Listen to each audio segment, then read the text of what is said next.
An elderly man helped a woman with 2 children pay for her groceries days later, a strange call. The fluorescent lights of River Bend Grocery flickered against the falling snow outside, casting ghostly shadows on the nearly empty aisles.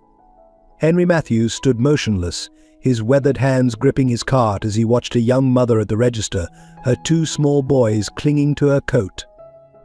When she began returning items, milk, bread, children's medicine, his hand instinctively moved to his wallet. As he stepped forward, an old photograph slipped out, falling face up on the linoleum floor. Martha, his late wife, standing with a group of women. One of them looked painfully familiar. Before we start, share where you're watching from. If you're new or haven't subscribed, please click subscribe, it means the world to us. Thanks. River Bend nestled in the embrace of winter like a town frozen in time. Snow blanketed the narrow streets, muffling the usual sounds of life, while icy winds whistled through bare tree branches that reached toward a steel-gray sky. It was the kind of winter that seeped into bones and hearts alike, turning memories brittle as frost on window panes. Henry Matthews' house stood at the end of Cedar Lane, a 2-story Victorian that had weathered countless seasons. Once painted a cheerful yellow Martha's Choice, the color had faded to a softer shade that seemed to absorb the winter light, rather than reflect it. Wooden wind chimes, hand-carved by Martha years ago, hung silent and still on the front porch, their music locked away by the cold. The small church where Henry had preached for 30 years sat just beyond his backyard, its white steeple rising above snow-laden pine trees like a finger pointing heavenward. These days he could barely look at it without feeling the weight of his collar, though he hadn't worn one in 5 years. The building held too many memories: weddings he'd performed, funerals he'd conducted, and one particular service he couldn't bring himself to think about anymore. Inside Henry's house, time seemed suspended. Martha's touches remained everywhere, her reading glasses still perched on the side table, her favorite Afghan draped over the armchair, her garden journal open on the kitchen counter as if she'd just stepped out to check on her beloved roses. The house was immaculately clean but carried an air of preservation rather than life, like a museum dedicated to what once was. The garden, visible through frost-etched windows, had been Martha's pride and joy. Even in winter, its structure showed through the snow-raised beds now buried under white drifts, the skeleton of an arbor where summer roses once climbed, and stone pathways disappearing beneath crystalline blankets. A single red cardinal, Martha's favorite bird, occasionally appeared like a drop of blood against the white, as if keeping watch over the dormant earth. Most telling was the small greenhouse attached to the back of the house. Martha had used it year-round, growing herbs and starting seedlings even in the depths of winter. Now it stood half-empty, a few hardy plants struggling on despite neglect. Henry couldn't bring himself to either tend them properly or let them die. They existed in the same limbo as he did, neither truly living nor completely gone. The town itself had changed little in the decades Henry had lived there. River Bend was the kind of place where everyone knew everyone else's business, where reputations were built over generations and mistakes were never quite forgotten. The Main Street storefronts wore their age proudly. Anderson's Hardware, where Henry still bought Martha's favorite brand of gardening tools, May's Diner, where his coffee was poured without asking, and the small bookshop where Martha had worked part-time, its windows now displaying books she would have loved. But winter had transformed the familiar landscape into something almost otherworldly. The river that gave the town its name moved sluggishly between banks of ice, its surface reflecting the grey sky like polished steel. The park where Henry had once pushed his daughter on the swings lay silent, the playground equipment wrapped in snow like abandoned sculptures. Even the usually busy town square seemed hushed, the war memorial at its center wearing a cap of white, its bronze soldier standing eternal guard over memories both blessed and bitter. The church basement, where Martha had held her weekly women's support group, remained locked these days. Henry kept the key on his ring but hadn't opened that door since the funeral. Sometimes, late at night, he thought he could hear voices drifting up from below, whispered confidences, quiet sobs and Martha's gentle words of comfort. But that was impossible. The basement had been empty for years, its secrets sealed away with Martha's passing. In this frozen landscape, Henry's daily routine had become as predictable as the winter sunset. Each morning he would wake in the bed that felt too large, make coffee for two out of habit, pour one cup down the drain, and spend hours staring out at the garden where Martha's spirit seemed to linger in every bare branch and snow-covered bush. He attended services at the church but sat in the back pew, no longer the shepherd but a lost sheep, searching for answers in hymns that once brought comfort but now rang hollow in his ears. Yet something in the air had changed with the latest snowfall, as if the weather itself was holding its breath, waiting. The cardinal appeared more frequently at the feeder, its bright presence like a message Henry couldn't quite decode.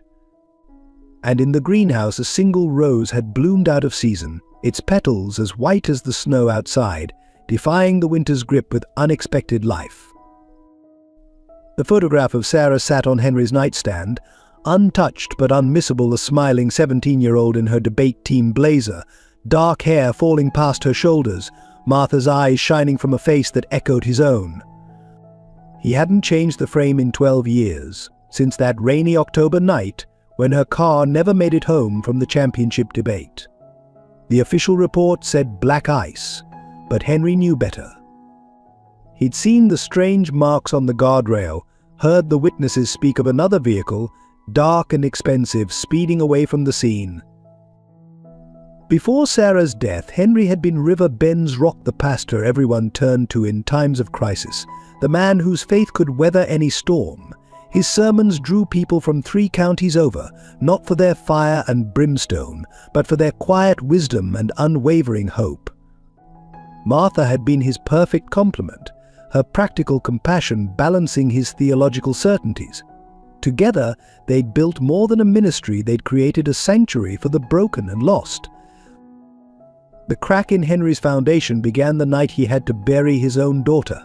Standing at the pulpit, collar feeling like a noose, he'd tried to offer the same comfort he'd given countless grieving families. But the words turned to ashes in his mouth. God's plan, divine purpose, better place, each phrase rang false, hollow against the sight of Sarah's closed casket. That Sunday, for the first time in 30 years, his sermon faltered. Martha had been his lifeline in the aftermath, though she carried her own grief. While Henry questioned everything he'd ever preached, she channeled her pain into action.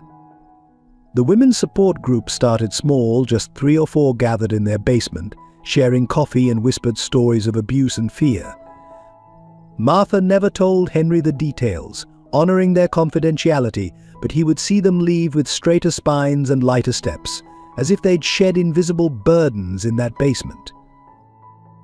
Thomas, Martha's son from her first marriage, took Sarah's death differently. Already distant since his father's reappearance in his life, he withdrew completely after the funeral. His accusations still echoed in Henry's memory. "You spend all your time saving everyone else's family while yours falls apart." The words had cut deeper because they carried a grain of truth. Henry had always found it easier to help strangers than to bridge the gap with his stepson. But it was Martha's secret work that Henry discovered only after her passing that haunted him most. Hidden in their attic, he'd found boxes of carefully organized files, women's names, dates, photographs, detailed accounts of abuse. Martha had been running an underground network, helping women escape dangerous situations, connecting them with resources, sometimes even new identities. The scope of it stunned him. While he'd been preaching from his pulpit, she'd been fighting battles he never knew existed. One name in those files had frozen his blood: Sarah Matthews, potential witness. The entry was dated 3 days before her accident. The rest of the page was blank, as if Martha had been interrupted before she could write more. Or perhaps, more chillingly, as if she'd deliberately left it empty. When he'd tried to ask her about it, the cancer had already taken her voice. The day Martha died, the town lost more than a pastor's wife. They lost a guardian angel they never knew they had. Henry lost not just his wife of 30 years, but also his last chance at understanding Sarah's death. The church seemed colder after that, its walls holding too many questions and not enough answers. He resigned quietly, citing health concerns. No one argued they'd all seen how grief had aged him. Now, 5 years later, Henry lived in a limbo of his own making.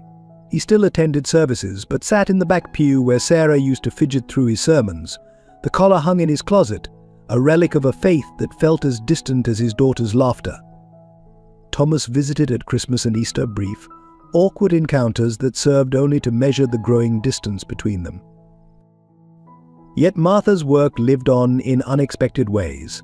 Sometimes women would approach him in the grocery store or at the gas station, whispering quick thank yous he didn't understand. Others would simply nod, their eyes carrying a weight of gratitude that made him wonder how much of Martha's network survived. He kept her files locked away, unable to destroy them but uncertain what to do with the responsibility they represented. The cardinal that visited his garden, Martha, had always said it was a sign of loved ones watching over you. These days, Henry wasn't sure what he believed anymore, but he kept Martha's bird feeder filled, just in case. Sometimes, in the quiet of dawn, he could almost believe he saw Sarah's reflection in its bright wings. Emily Sullivan's world had shrunk to the size of her rearview mirror, constantly scanning for the gleam of David's black Mercedes. Even now, huddled in her threadbare coat at the grocery store checkout, the habit persisted. Her hands trembled slightly as she counted out crumpled bills, hyper-aware of the impatient sighs behind her. Ben, her 8-year-old, pressed against her leg while 5-year-old Liam whimpered softly in the cart, both children sensing her tension like weather vanes in a storm. This hadn't always been her life. Once she'd been Emily Kendrick, rising star at Morgan Associates law firm, with an office overlooking downtown and a promising future in corporate law. That was before David Grant swept into her life with his polished charm and philanthropic reputation.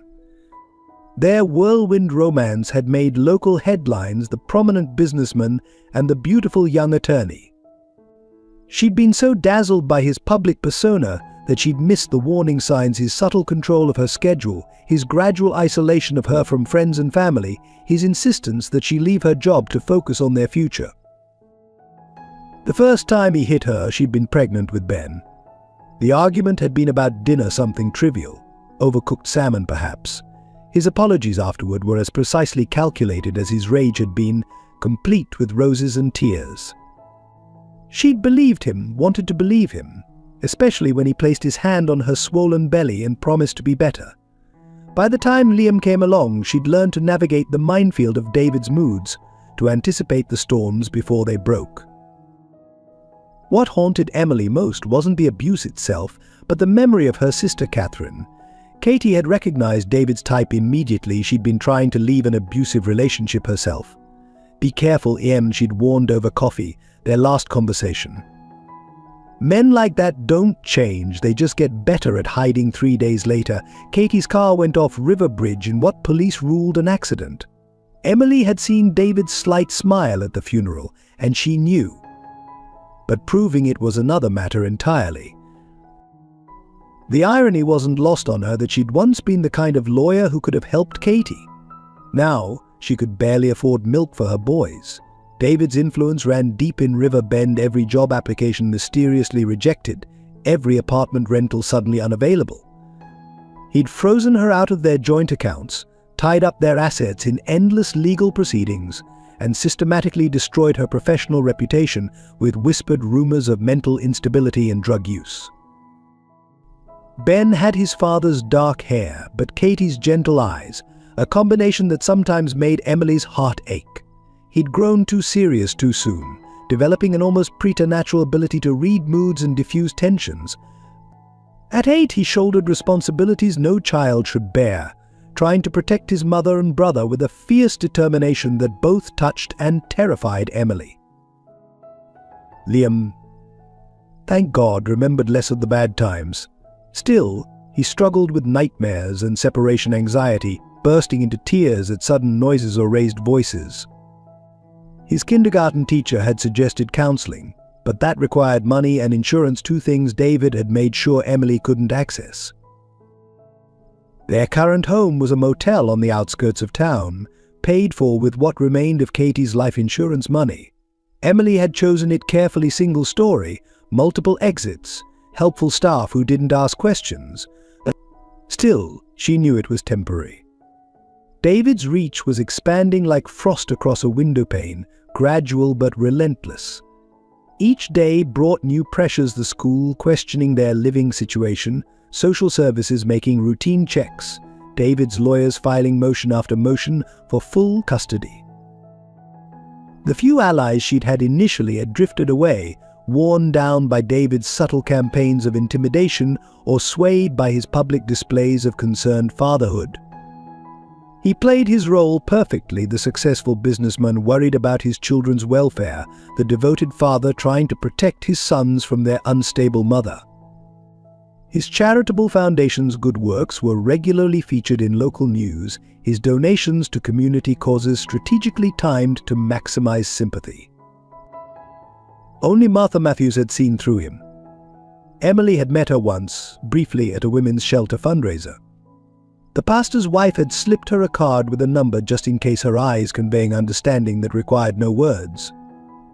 But Martha had passed away before Emily could find the courage to call, and the card was lost in one of their hasty moves. Now, watching her groceries being scanned, Emily faced the familiar mental calculus of survival. Medicine for Liam's asthma meant no fresh vegetables this week. New shoes for Ben would have to wait another month. Each decision felt like admitting defeat, yet she had no choice. The boys needed to eat, needed to stay healthy, needed to remain invisible enough that David might loosen his grip long enough for them to disappear completely. In her pocket, her phone vibrated another text from an unknown number. She didn't need to read it to know what it said. David was getting impatient. The fluorescent lights at River Bend Grocery buzzed overhead like trapped wasps, casting harsh shadows across nearly empty aisles. Outside, snow fell in thick, silent curtains, adding to the sense of isolation. Henry moved methodically through his usual Thursday evening routine, his cart containing the same items he'd bought every week since Martha's passing: one small loaf of bread, coffee for one, soup that would last 3 days. The sound reached him first, a child's muffled sob, followed by a mother's whispered comfort. "Just a little longer, baby." Please, the voice carried that particular strain he recognized from his pastoral days, the tone of someone trying to hold everything together with nothing but will and prayer. Henry paused at the end of the cereal aisle, gripping his cart handle as he observed the scene unfolding at the register. A young woman stood there, dark circles beneath her eyes visible even from a distance, 2 small boys clinging to her like survivors of a shipwreck. The older boy kept glancing toward the store's entrance, his small body tensed as if ready to run. The younger one sat in the cart, tears streaming down his face, though he cried with an eerie quietness that spoke of learned behavior. "That'll be $157.43, the teenage cashier announced, her voice carrying the bored indifference of youth. Henry watched as the woman's hands trembled slightly while she opened her worn wallet. Even from where he stood, he could see it was nearly empty. "I'll need to put some things back," she said softly, dignity warring with desperation in her voice. "The milk, maybe." And as she glanced at her sons, lowering her voice further, "The asthma medicine can wait another week." The older boy's grip on her coat tightened. "Mom, I don't need new shoes," he whispered. "Really?" Something in the boy's voice, that adult concern in a child's throat, struck Henry like a physical blow. He'd heard that tone before, in Sarah's voice the day after Martha's diagnosis, offering to postpone college to stay home. The memory moved his feet before his mind could catch up. "Evening," he said, approaching the register with deliberate casualness.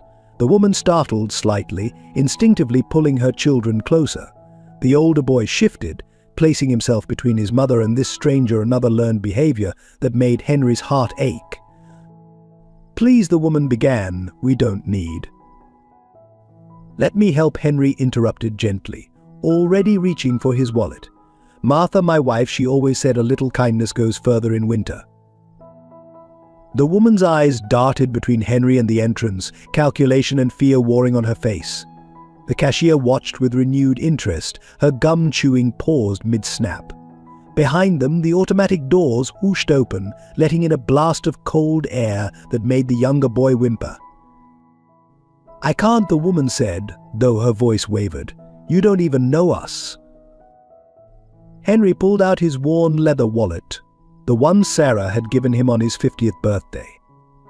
As he opened it, a photograph slipped out, floating to the floor like a fallen leaf.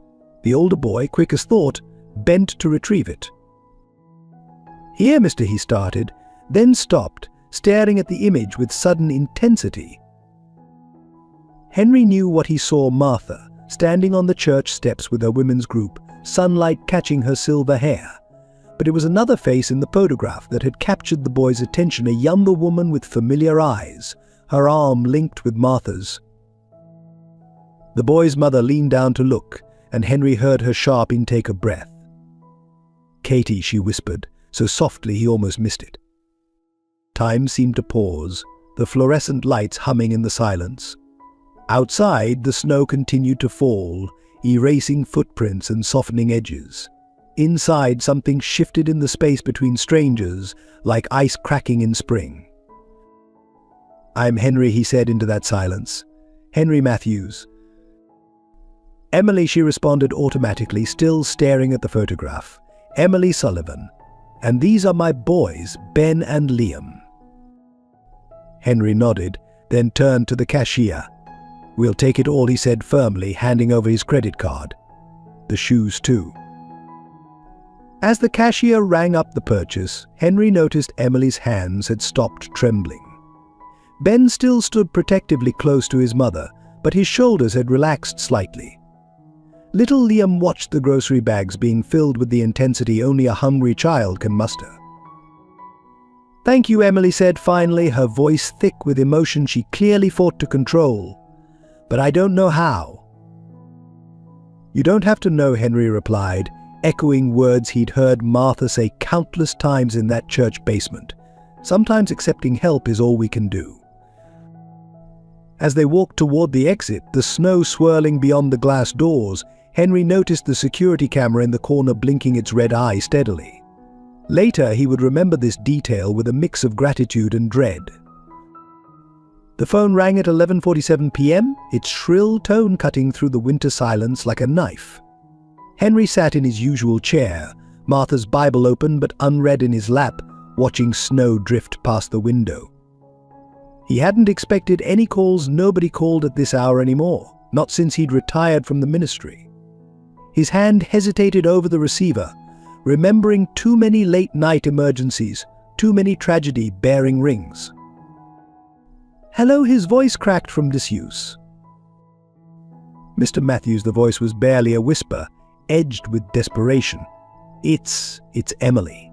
From the grocery store, a pause, filled with the sound of muffled crying in the background. "I wouldn't call, but..." "What's wrong?" Henry was already standing, pastoral instincts kicking in despite the years. "They're evicting us." Tonight, Emily's voice broke. "The motel owner said there were complaints, but I know it's David, my ex. He must have. The boys are sleeping in the car, but it's so cold, and Liam's asthma." Through the receiver, Henry could hear the wind howling, imagining Emily huddled in some parking lot, trying to shield her children from more than just the weather. The temperature had dropped below freezing hours ago. "Where are you?" he asked, already reaching for his coat. "At the Shell station on Cedar." Another pause. "Mr. Matthews, I'm not asking for. I just thought, because of Katie's picture, maybe you'd know somewhere safe we could go. Just for tonight." Henry looked around his empty house, at Martha's chair gathering dust, at Sarah's photo smiling from the mantel.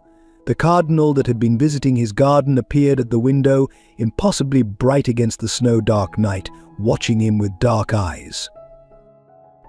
"I have room," he said quietly. The house is too big for just me anyway."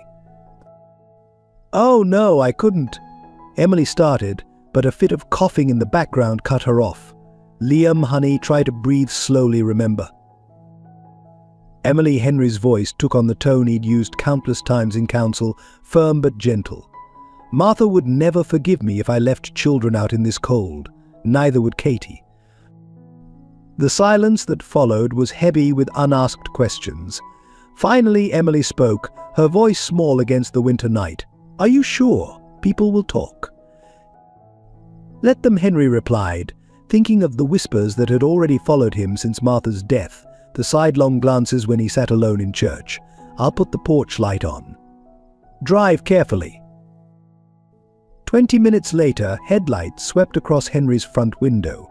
He watched from behind the curtain as an old Honda pulled into his driveway, its blue paint barely visible under layers of road salt and snow. Emily emerged first, scanning the street before opening the back door. Ben helped his brother out, both boys bundled in coats that had seen better days. They stood at the bottom of his porch steps, steam from their breath mixing with the falling snow, looking like figures from one of Martha's photographs, the ones she'd kept in those boxes in the attic, documenting lives interrupted. Henry opened the door before they could knock. "Come in," he said simply. "The heat's on." The boys entered first, wide-eyed and uncertain. Liam clutched a worn stuffed rabbit, while Ben carried a backpack that clearly contained everything they'd managed to grab. Emily followed, carrying 2 more bags and what looked like a bag of medication. "I don't know how to thank you," she began, but Henry waved it away. "The guest room's upstairs, first door on the left. There's a smaller room next to it for the boys. Bathrooms at the end of the hall." He kept his voice matter-of-fact, remembering how Martha used to handle these situations. "Kitchen's through there if anyone's hungry." As if on cue, Liam's stomach growled audibly. The boy ducked his head, embarrassed, but Henry just smiled. "Martha always kept hot chocolate for emergencies," he said, heading toward the kitchen. "Some emergencies just need chocolate more than others." Later, after the boys were settled in with full stomachs and warm blankets, Henry found Emily standing in the hallway, staring at the photograph wall. Her fingers traced the edge of a frame containing a picture of Martha's women's group. "Katie never told me," she said softly, "about Martha, about what she did. If I'd known." "Martha helped a lot of people quietly," Henry replied. "It was her way." Emily turned to him, her face pale in the dim light. "David will look for us. He has connections. Once he finds out where we are." "Then we'll deal with it," Henry said firmly, surprising himself with his own certainty. "For tonight, just rest. You're safe here." Outside, the cardinal appeared again, perching on the snow-covered bird feeder despite the late hour. Emily gasped softly at the sight. "Katie loved cardinals," she whispered. Henry nodded. Remembering Martha's words, "God sends them to watch over us," he wasn't sure he believed that anymore. But tonight, watching the bright bird against the winter dark, he wanted to. Dawn crept over River Bend like a hesitant visitor, painting the snow-covered landscape in shades of pearl and rose. Henry had been awake for hours, sitting in Martha's chair, listening to the unfamiliar sounds of life stirring above him. Small footsteps, whispered voices, the gentle creak of old floorboards adjusting to new weight.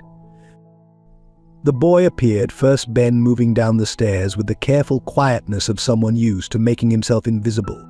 He froze when he saw Henry, his small hand gripping the banister. "Good morning," Henry said softly, staying in his chair to appear less threatening. "Did you sleep okay?" Ben nodded, his eyes darting around the room, taking in the family photos, the well-worn Bible on the side table, the empty coffee cup that still sat at Martha's place. Is it really okay that we're here?" Before Henry could answer, a thunderous crash from upstairs shattered the morning quiet.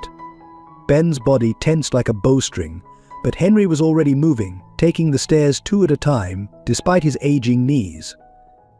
he found Liam in the hallway bathroom, surrounded by fallen toiletries, tears streaming down his face. I'm sorry, the boy hiccuped, trying to gather the scattered items with shaking hands. Please don't be mad, I didn't mean to. Liam Emily appeared in the doorway, still in yesterday's clothes, her face tight with worry. Are you hurt? Henry knelt carefully beside the crying child, mindful of the space between them. No harm done, he said gently, picking up a plastic bottle of shampoo. Martha was always knocking these over too, said the shelf was too high. Liam blinked at him through tears, his grip on a fallen toothbrush loosening slightly. Really? Really, Henry smiled, beginning to gather the items. In fact, I think we have a lower shelf in the hall closet. Ben, would you like to help me move it in here? The older boy had appeared silently behind his mother, and now he stepped forward, uncertainty warring with the desire to help. I can do that. As they worked, Emily tried to apologize again, but Henry shook his head. This house has been too quiet for too long. A little noise. It's good. The morning evolved into a careful dance of strangers learning to share space. Emily insisted on making breakfast, though her hands shook slightly as she searched for pans in unfamiliar cabinets. The boys sat at the kitchen table, Liam's legs swinging nervously, while Ben maintained his protective vigilance. Henry watched them from his usual chair, noting how Emily kept glancing out the windows, how Ben positioned himself to see both the front door and the back, how Liam startled at every unexpected sound. They carried their fear like well-worn clothing, comfortable in its familiarity. The doorbell rang just as Emily was serving scrambled eggs. The effect was immediate and heartbreaking. Liam dropped his fork with a clatter, diving under the table. Ben moved to stand between the door and his family, while Emily's face drained of color. It's probably just Thomas, Henry said calmly, though his own heart had jumped. My stepson. He comes by on Saturdays sometimes. Sure enough, Thomas's voice called through the door. Henry? Your car's still here. Are you okay? Henry opened the door to find Thomas standing there, snow-dusting his dark hair, his face creased with concern. That concern turned to confusion as he took in the scene behind Henry, the half-eaten breakfast, the small boy peering out from under the table, Emily standing frozen by the stove. What's going on? Thomas demanded, stepping inside. Who are these people? Emily and her boys needed a place to stay, Henry replied simply. It was cold last night. Thomas's face darkened. So you just took in strangers? After everything that happened with Sarah, have you lost your mind? Thomas Henry started, but his stepson cut him off. No, you don't get to Thomas me. Not about this. Bad enough you couldn't protect Sarah, now you're putting yourself at risk again, and what would Mom say? Your mother, Henry's voice was quiet but firm, would have done exactly the same thing. The silence that followed was broken only by Liam's muffled whimper from under the table. Emily had moved to stand behind her sons, one hand on Ben's shoulder, ready to gather them and run if needed. Thomas looked at them, really looked, and something in his expression shifted. Maybe he saw what Henry had seen, the fear, the exhaustion, the desperate need for sanctuary. Or maybe he just saw children who reminded him of another winter morning, long ago, when he and his mother had shown up on Henry's doorstep, seeking their own refuge. I'll make more coffee, he said finally, shrugging off his coat. You still keep the filters in the same place. The tension in the room eased slightly. Liam crawled out from under the table, though he kept close to his mother. Ben's shoulders relaxed incrementally. Emily released a breath she'd been holding for what seemed like hours. Outside, snow began falling again, soft and steady.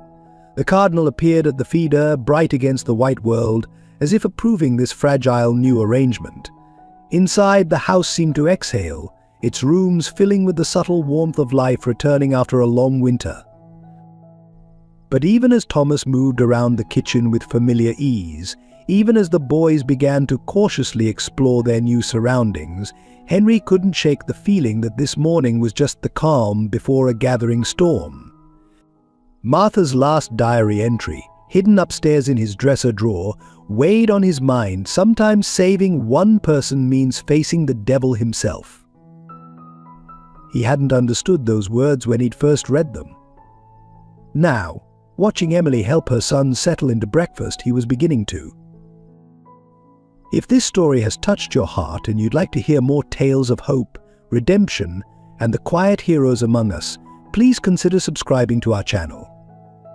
Each subscription helps us continue sharing these powerful stories that remind us of the extraordinary kindness living in ordinary moments. Thank you for being part of our journey. The news traveled through River Bend with the speed of winter wind. By Monday morning, whispers filled May's diner, slipped between aisles at Anderson's Hardware, and echoed through the church vestibule. Henry Matthews, the former pastor, had taken in Emily Sullivan and her boys. More significantly, he'd taken in David Grant's ex-wife and children. David learned of it while having breakfast at the country club, the morning paper spread before him like a battle map.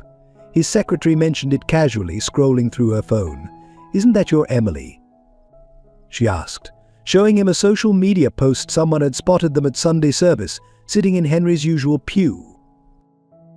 The coffee cup in David's hand never trembled. His expression remained pleasant, but those who knew him well would have recognized the dangerous stillness that settled over him, like ice forming over deep water.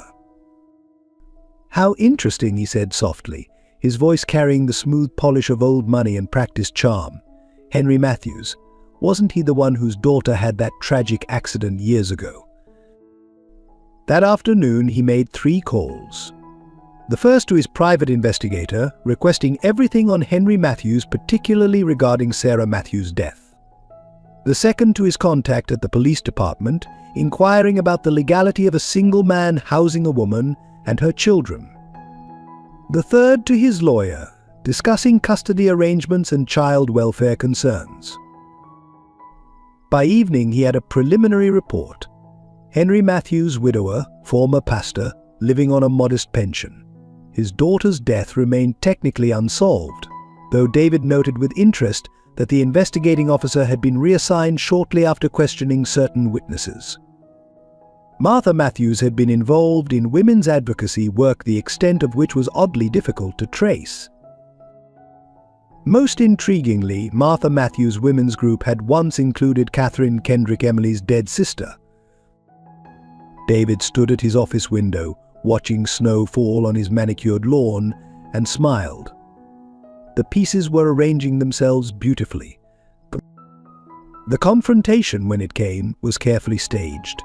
David waited until Wednesday evening, timing his arrival at Henry's house perfectly, just as children would be preparing for bed, when disruption would be most unsettling. He pulled up in his black Mercedes, its polished surface reflecting the porch light like liquid shadow. Henry opened the door before he could knock. The older man stood straight despite his years, filling the doorframe with quiet authority. Behind him, David caught a glimpse of his son's Ben's protective stance in front of Liam, Emily's pale face in the kitchen doorway. "Mr. Matthews," David's voice dripped courtesy like honey masking poison. "I believe you have something that belongs to me?" "They're not property," David Henry's response was calm, measured. "And they're not yours anymore." David stepped closer, lowering his voice. "You don't know what you're getting involved in, old man. Emily's unstable, ask anyone in town. She needs supervision, structure. The boys need their father." "They need safety," Henry replied, not moving an inch. "They need peace." "Peace," David laughed softly. "Is that what you gave Sarah? Peace."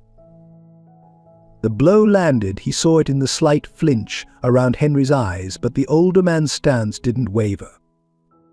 "You've made your point," Henry said. "Now leave." David's smile widened fractionally. "You know what happens to people who interfere with my family, don't you? Ask your friend Russell." "Oh wait," he paused deliberately. "You can't. He disappeared right after Sarah's accident, didn't he? Color drained from Henry's face, but his voice remained steady. Is that a threat, Mr. Grant? A reminder. David adjusted his Italian leather gloves. Things have a way of happening to people who cross me. Tragic accidents, financial troubles, criminal investigations. He glanced meaningfully at the house. It would be a shame if someone reported suspicious behavior. A single man housing a vulnerable woman and children. You won't touch them. The steel in Henry's voice was startling, a glimpse of the man he must have been in his prime. We'll see. David turned, his shoes crunching in the snow. Tell Emily I'll be seeing her in court. Soon. As he drove away, David watched in his rearview mirror as Henry closed the door. His smile never wavered. The game was set now to let fear do its work. Emily would run again, she always did, and this time she'd leave the boys behind. What he didn't see was Henry's hand trembling as he reached for the phone, or the way Emily clutched Sarah's photograph, or the cardinal watching from its perch in the snow-laden oak tree, bright as blood against the winter white. He didn't see, but Martha would have. She would have recognized the look in his eyes. She'd seen it before, in other men who thought their power made them gods. The diner sat on the edge of town, its neon sign flickering weakly against the pre-dawn darkness. Henry nursed a cold cup of coffee, watching snow accumulate on his windshield. He'd been there since 5 a.m., following a lead from Martha's diary, a cryptic entry about always taking breakfast at Pete's early shift. The bell above the door chimed. A man entered, shoulders hunched against the cold mid-50s, unremarkable in his beige coat and sensible shoes. But Henry recognized him from Martha's photographs. Russell Carter, David's former right-hand man, who'd vanished the week after Sarah's accident. Russell froze halfway to his usual booth, sensing Henry's presence. Their eyes met in the street mirror behind the counter. Pastor Matthews. Russell's voice was soft, careful. I wondered when you'd find me. Not pastor anymore, Henry replied, gesturing to the empty seat across from him. Just a concerned citizen. Russell slid into the booth, his movements measured. A waitress appeared with his usual order: black coffee, wheat toast, before he could speak. They sat in silence until she moved away. You're harboring Emily Sullivan, Russell said finally, stirring sugar into his coffee with mechanical precision. That's dangerous. So was helping Sarah gather evidence against David, Henry countered quietly, wasn't it? Russell's hand stilled. The spoon clinked against porcelain like a tiny bell. You know about that. Martha kept records. Henry pulled out a weathered envelope, including Sarah's last email to her, mentioning a helpful insider named Russell. Your wife, Russell stared into his coffee, was a remarkable woman. She knew what David was, long before any of us. And now? Now, Russell laughed humorlessly. Now I work at a car dealership 3 towns over, live in a studio apartment, and try to forget I ever knew David Grant. You should do the same. He killed my daughter. You can't prove that. Russell's voice dropped to a whisper. Nobody can. That's how he works. Clean. Careful. The accident that isn't an accident. The witness who disappears. The evidence that vanishes. Henry leaned forward. But you know, you were there. I arranged it. The words fell between them like stones. Not Sarah, God, no, I didn't know about her until it was too late. But others. The accidents, the disappearances. I was good at making problems go away. Outside, snow continued to fall. The diner's lights cast their reflection in the window like ghosts at a funeral. Help us, Henry said simply. Russell's laugh turned bitter. Like I helped your daughter? She came to me, you know, sweet kid. Said she had proof of David's dealings, needed someone on the inside to verify. I thought he swallowed hard. I thought I could play both sides, keep her safe and keep my position. I was wrong. It's not too late to make it right. You don't understand. David owns this town. The police chief's brother-in-law works for him. The judge who'll hear Emily's case golfs with him. Half the town council owes him favors. Then give us something they can't ignore. Henry pushed Martha's envelope across the table. Help us finish what Sarah started. Russell stared at the envelope for a long moment. There's a safe, he said finally, in David's home office. Everything's there, records, photos, recordings. All the evidence Sarah found, plus 10 years more. But getting to it. You still have access. Emergency key. For business purposes, Russell's mouth twisted. David likes having insurance against his insurance. They sat in silence as the diner began to fill with early morning regulars. Russell broke his toast into tiny pieces, methodically, like he was dismantling evidence. But I'll help, he said finally, but not for you. For Sarah. He paused, composing himself. She reminded me of my daughter. Would have been about the same age. Henry nodded, understanding flowing between them. When? Not yet. David's watching you too closely. Let him think he's winning. When his guard drops, Russell stood, leaving his toast untouched. I'll be in touch. He was halfway to the door when he turned back. Pastor, one more thing. The night Sarah. There was someone else in the car. A woman. She survived, barely. David has her in a private facility upstate. Henry's heart stopped. Who? Catherine Kendrick. Emily's sister. She's been in a coma for 12 years, but she's alive. And she's the only eyewitness we have. The bell chimed as Russell disappeared into the snowy morning, leaving Henry sitting there, his cold coffee forgotten. Martha's words echoing in his mind. Sometimes the dead speak loudest through the living. But it wasn't Martha's voice he heard now. It was Sarah's from her last voicemail. Dad, I found something. Something big. If anything happens to me, look for Katie. She knows.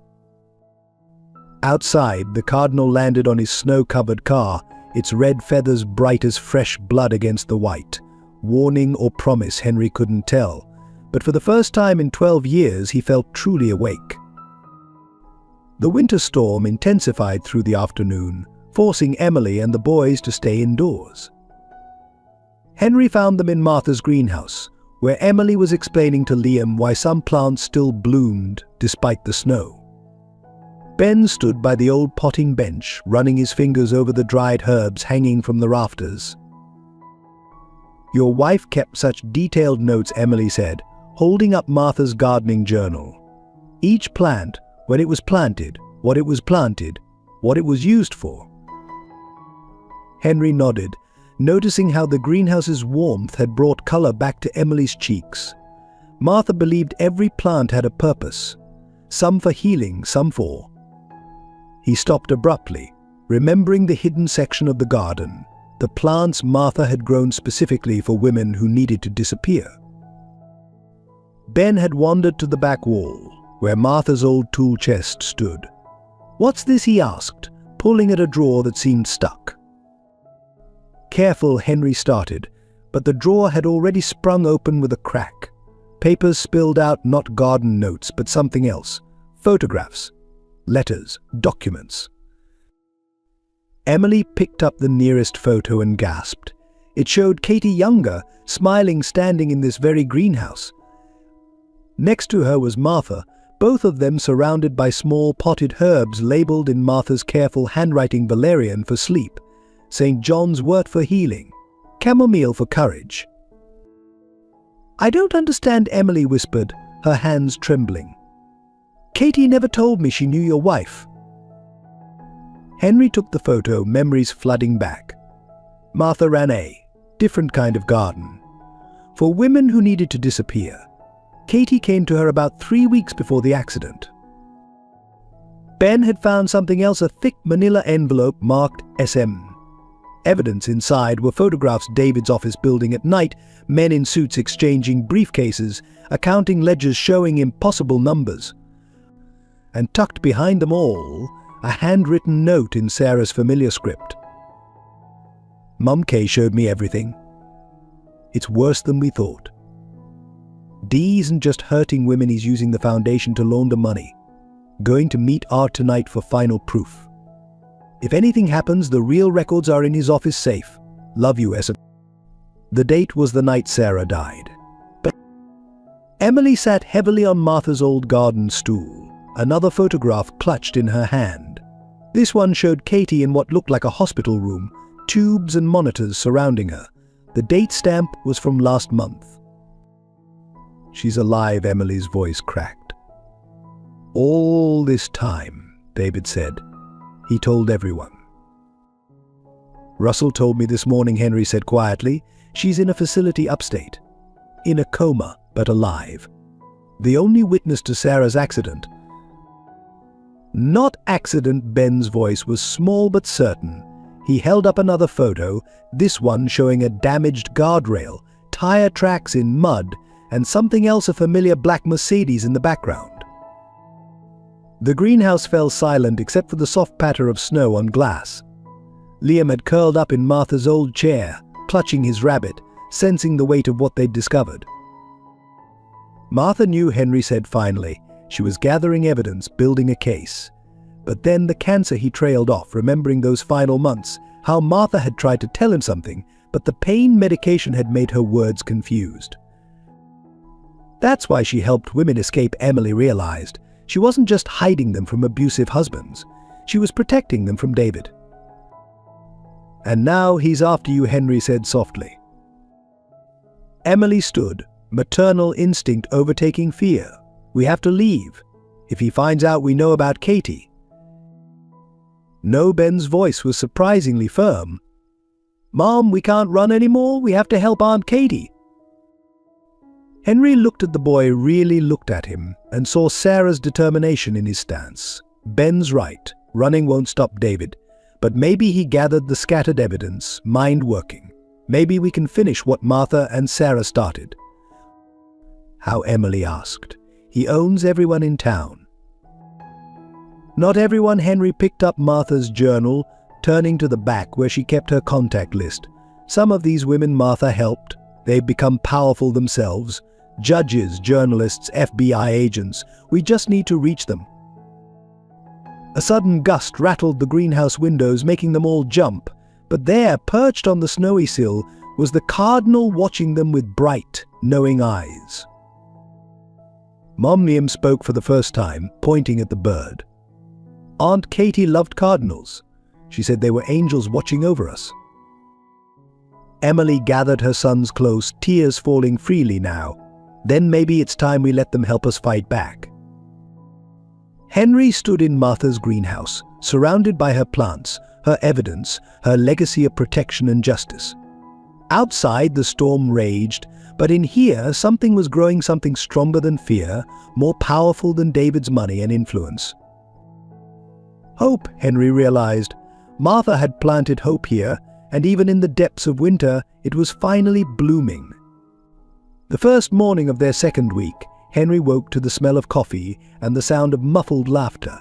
Following the unfamiliar noises downstairs, he found Emily teaching the boys how to make French toast using Martha's old cast iron skillet. Liam stood on a kitchen chair, carefully sprinkling cinnamon, while Ben whisked eggs with solemn concentration. Grandpa Henry Liam spotted him first, nearly toppling from his perch in excitement. We're making breakfast. The word grandpa hung in the air for a moment. Emily froze, spatula mid-flip, clearly unsure how Henry would react. But Henry felt something in his chest loosen, a knot he hadn't known was there. Smells better than my usual toast, he said, settling into his chair. The one next to Martha's still sat empty, but somehow it didn't ache quite as much this morning. Life settled into new patterns, fragile as frost but growing stronger each day. Emily insisted on contributing, using her legal training to help Henry organize Martha's files during the day while the boys were at school. They worked in the greenhouse, sorting through evidence and memories, building a case piece by piece. The neighbors noticed, of course. Riverbend wasn't a town that missed much. Mrs. Anderson from the hardware store stopped bringing Henry his weekly casserole, her disapproval evident in pursed lips and whispered conversations. The church ladies who'd once sought his counsel now crossed the street to avoid him. But others surprised him.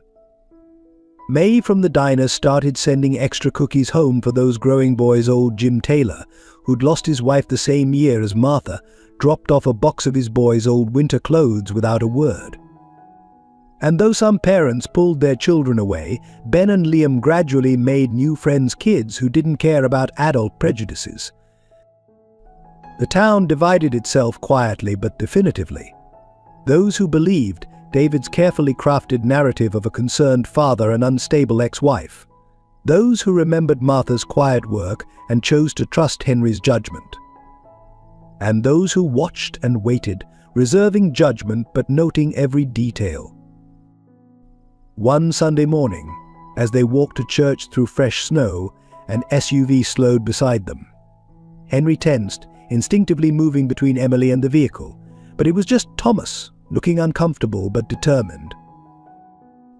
"Need a ride?" he asked gruffly. "Too cold for the kids to walk." The boys looked to their mother, who looked to Henry. He nodded, understanding the olive branch for what it was. Inside the warm car, Thomas cleared his throat. "Listen, about what I said before. Mum would have wanted he trailed off, then tried again. I've been helping at the youth center, seeing some of these kids what they go through at home. Maybe I understand better now." The church itself presented another challenge. They sat in Henry's usual pew, aware of the stares and whispers. Halfway through the service, Liam's asthma flared up, his breathing becoming labored. As Emily searched frantically through her bag for his inhaler, several people turned to glare at the disruption. But then something unexpected happened. Mrs. Chen, whose daughter Martha had once helped leave an abusive marriage, quietly passed forward her own son's spare inhaler. The elderly Mr. Peterson, who'd lost his grandson to domestic violence, moved to block the disapproving stares. By the time the hymn started, a small circle of protection had formed around them. At home, life continued its delicate dance of healing. Henry discovered Liam had Martha's gift with plants, spending hours in the greenhouse learning each flower's name and purpose. Ben, quieter but equally observant, began helping Henry organize the evidence they'd found, his young mind making connections adults might miss. Emily blossomed too, though more cautiously. Henry would find her in Martha's study late at night, poring over legal documents, building a case piece by piece. Sometimes she'd look up and catch him watching, and they'd share a moment of understanding, both wounded healers trying to make something right. The hardest moments came unexpectedly. Liam waking from nightmares, crying for a father he both missed and feared. Ben flinching at sudden movements, his body remembering what his mind tried to forget. Emily starting at every car that drove past, every phone that rang. But there were beautiful moments too. The day Ben found Martha's old chess set and spent hours learning from Henry, his strategic mind quickly grasping the game's complexities. The evening Liam proudly served them tea, made from herbs he'd helped tend in the greenhouse. The first time Emily really laughed, head thrown back, guard completely down at some silly joke Thomas made during Sunday dinner. One night Henry found Emily sitting in Martha's chair in the garden, wrapped in an old quilt, staring at the stars. "I keep waiting," she said softly, "for it all to fall apart, for David to find a way to take them, for the town to turn against us completely, for you to realize we're too much trouble." Henry settled into his own chair, considering his words carefully. Martha used to say that trust is like her winter roses, it blooms despite the cold, but only if you give it room to grow. Your wife was a wise woman. Yes, Henry agreed, watching the cardinal settle into its night roost nearby. She also said that family isn't about blood, it's about who stays when the storm comes. Emily wiped her eyes quickly. "The boys. Calling you Grandpa. I hope that's okay." "More than okay," Henry said quietly. This house has been waiting for children's voices again. They sat in comfortable silence, watching their breath mist in the cold air. Inside, they could hear the boys laughing at something on TV, their voices carrying through the old windows, the sound wrapped around them like a blanket, warmer than any quilt. "We're going to fight him," Emily said finally, her voice stronger. "Aren't we?" "Yes," Henry replied, thinking of Sarah, of Katie, of all the women in Martha's files. "And this time we're not fighting alone." The cardinal ruffled its feathers, settling in for the night. Above them, stars pierced the winter sky like promises waiting to be kept. The evidence began to accumulate like snowfall, quietly at first, then with gathering weight. Russell's help arrived in cryptic messages, locker keys left in Henry's mailbox, USB drives hidden in Martha's old prayer books at church, photos slipped under the greenhouse door during the night. David's empire, they discovered, was built on quicksand. His charitable foundation, celebrated for helping domestic violence victims, was actually a sophisticated money laundering operation. The women's shelters he funded became places to identify vulnerable targets. His network of private investigators, supposedly vetting potential donors, were actually gathering blackmail material. Emily worked through the nights, her legal training transforming raw data into a cohesive narrative. Her hands trembled less now when handling documents, replaced by a cold fury as she uncovered familiar patterns, other women who'd lost children, jobs, reputations to David's machinations. "Look at this," she said one evening, spreading papers across Martha's old desk. "The foundation's donations spike right before each accident. It's like he's laundering not just money, but violence itself." Henry studied the timeline she'd created. Sarah's death, Katie's accident, and dozens of other tragedies lined up with suspicious financial transactions, but proving it would require more than circumstantial evidence. "We need the contents of that safe," he muttered, rubbing his tired eyes. "And we need to find Katie," Emily added, her voice catching. "The facility where they're keeping her, it has to be in these records somewhere." Ben, who'd taken to doing his homework in Martha's study, looked up from his math book. "What about the flowers?" They turned to him, confused. He pointed to a photograph of David's office. "The flowers on his desk, they're from Anderson's. Mrs. Anderson always puts that blue ribbon on her arrangements." It was such a small detail, but it broke something loose in Henry's memory. Martha used to say Mrs. Anderson knew everyone's secrets because she delivered to all the important offices. Emily straightened, understanding dawning. And David's office would need regular deliveries. For his weekly fresh flowers, Henry finished. Which means a delivery schedule. Access to the building. Times when the office is empty, Emily was already reaching for her phone, then hesitated. "But Mrs. Anderson, she's been cold to us since we arrived." Henry stood, decision made. She wasn't always. Not when Martha was alive. They found Mrs. Anderson closing up her shop, winter darkness falling early. She stiffened when she saw them approach, but Henry spoke before she could turn away. "Helen," he said softly, using her first name for the first time in years. "We need to talk about Martha's work." Her hand stilled on the lock. "I don't know what you mean." "The women she helped. The ones who came to her first through your shop." Mrs. Anderson's shoulders sagged slightly. "That was a long time ago, Henry." "Not so long. Not for the ones still trapped. Not for Katie." She turned then, her face pale in the street light. "Catherine Kendrick." "But she's alive." Emily stepped forward. "My sister is alive, and David's keeping her hidden. Please, you must have seen things, delivering to his office all these years." The florist looked between them, conflict clear on her face. Finally, she unlocked the door. "Come in, but be quick about it." Inside, surrounded by the sweet scent of winter blooms, Mrs. Anderson pulled out a thick ledger. "I keep records of all deliveries, times, dates, who signed for them. Sometimes, I see things I'm not meant to see. She opened to a marked page. 2 years ago, I delivered early arrangements for a board meeting. There was a file open on his desk about a private care facility upstate. Sunny Grove, it was called. I remembered because Henry prompted gently. Because the letterhead matched some papers Martha had shown me once about another woman who'd disappeared. Emily's hands shook as she copied down the information. What about his office? Security? Schedule? Mrs. Anderson's lips tightened, but she nodded slowly. I deliver every Monday and Thursday. Fresh arrangements for his desk and conference room. Always at 8:30 a.m. when he has his weekly management meeting on the 3rd floor. His secretary takes coffee at 8:45, like clockwork.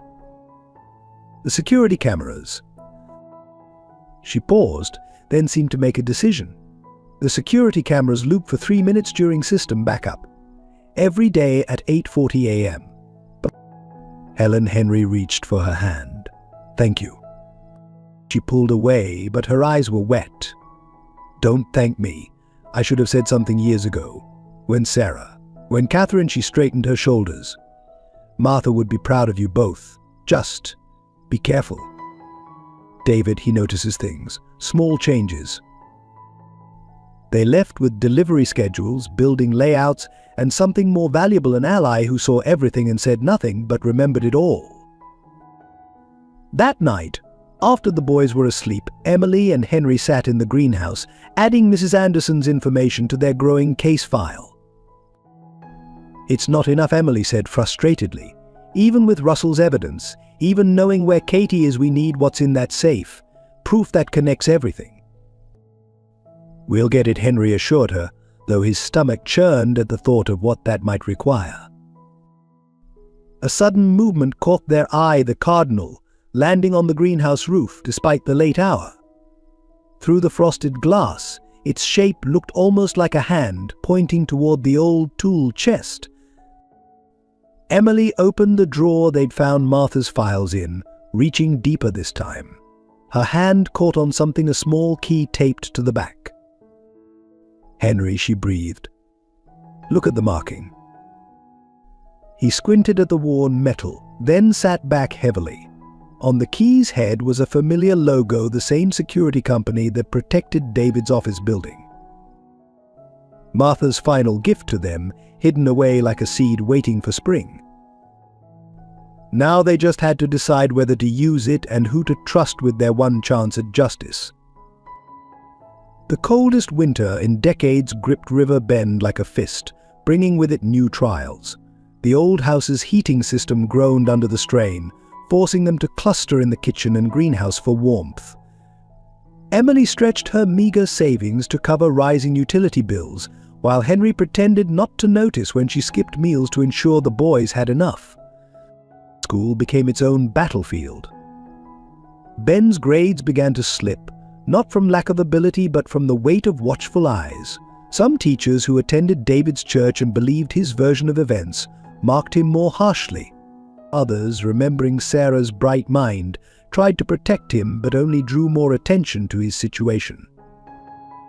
Mrs. Reynolds asked about the bruise on my arm today, Ben confided one evening, helping Henry organize Martha's files. I told her I fell during gym, but she kept asking questions. The bruise had actually come from protecting Liam during a nightmare, when his little brother had thrashed in his sleep. But how could they explain that without raising more concerns? Liam's struggles were more visible. His asthma worsened with the cold, each attack bringing worried looks from teachers and whispered conversations about proper medical care. The school nurse, who golfed with David's sister, began keeping detailed records of every visit. They're building a case, Emily realized one night, reviewing the notes she'd requested from the school. They're going to say I can't provide adequate care. The financial strain showed in 100 small ways. Outgrown boots held together with duct tape. Homework done by candlelight to save electricity. The carefully measured portions at dinner, Emily and Henry both claiming they'd eaten earlier so the boys could have seconds.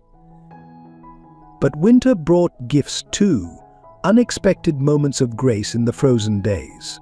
Like the morning they woke to find bags of groceries on the porch anonymous, but Henry recognized May's handwriting on a cookie box.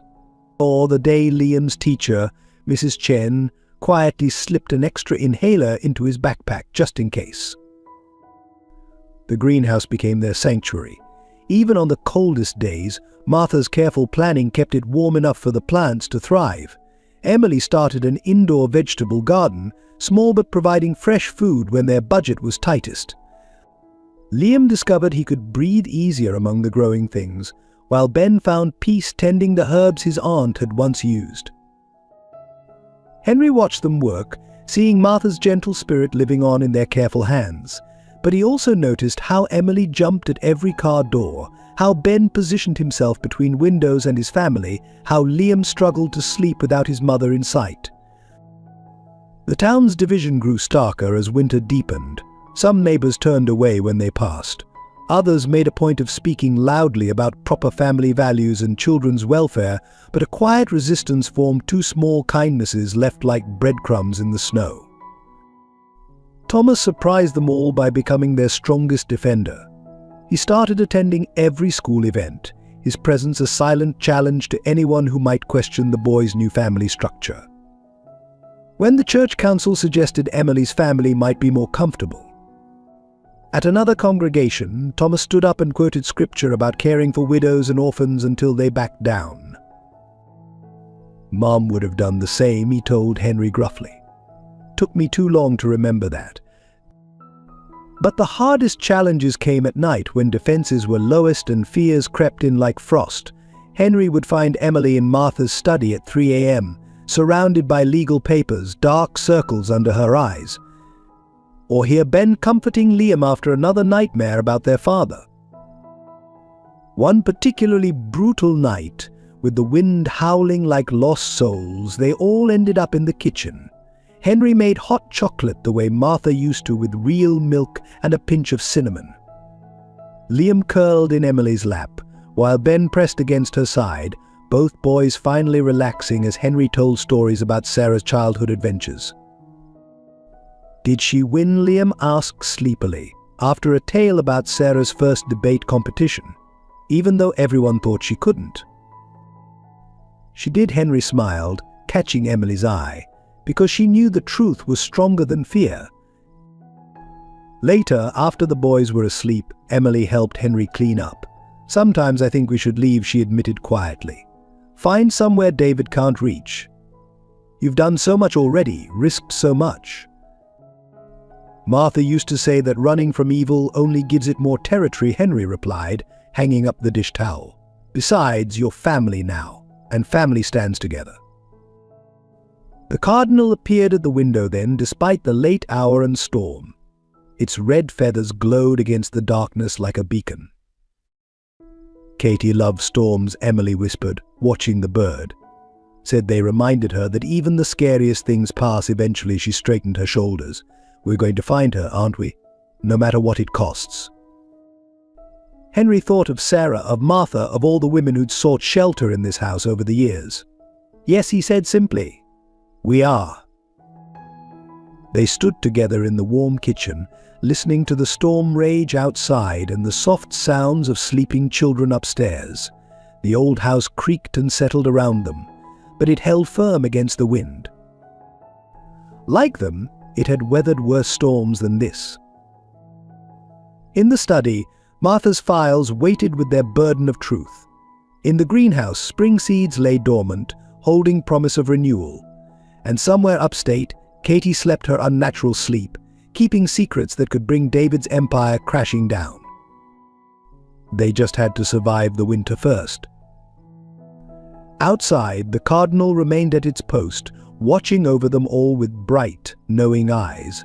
The storm could rage, the town could whisper, and David could plot, but in this house something stronger than fear was growing. The county courthouse loomed against the winter sky like an ancient fortress, its granite steps glazed with ice.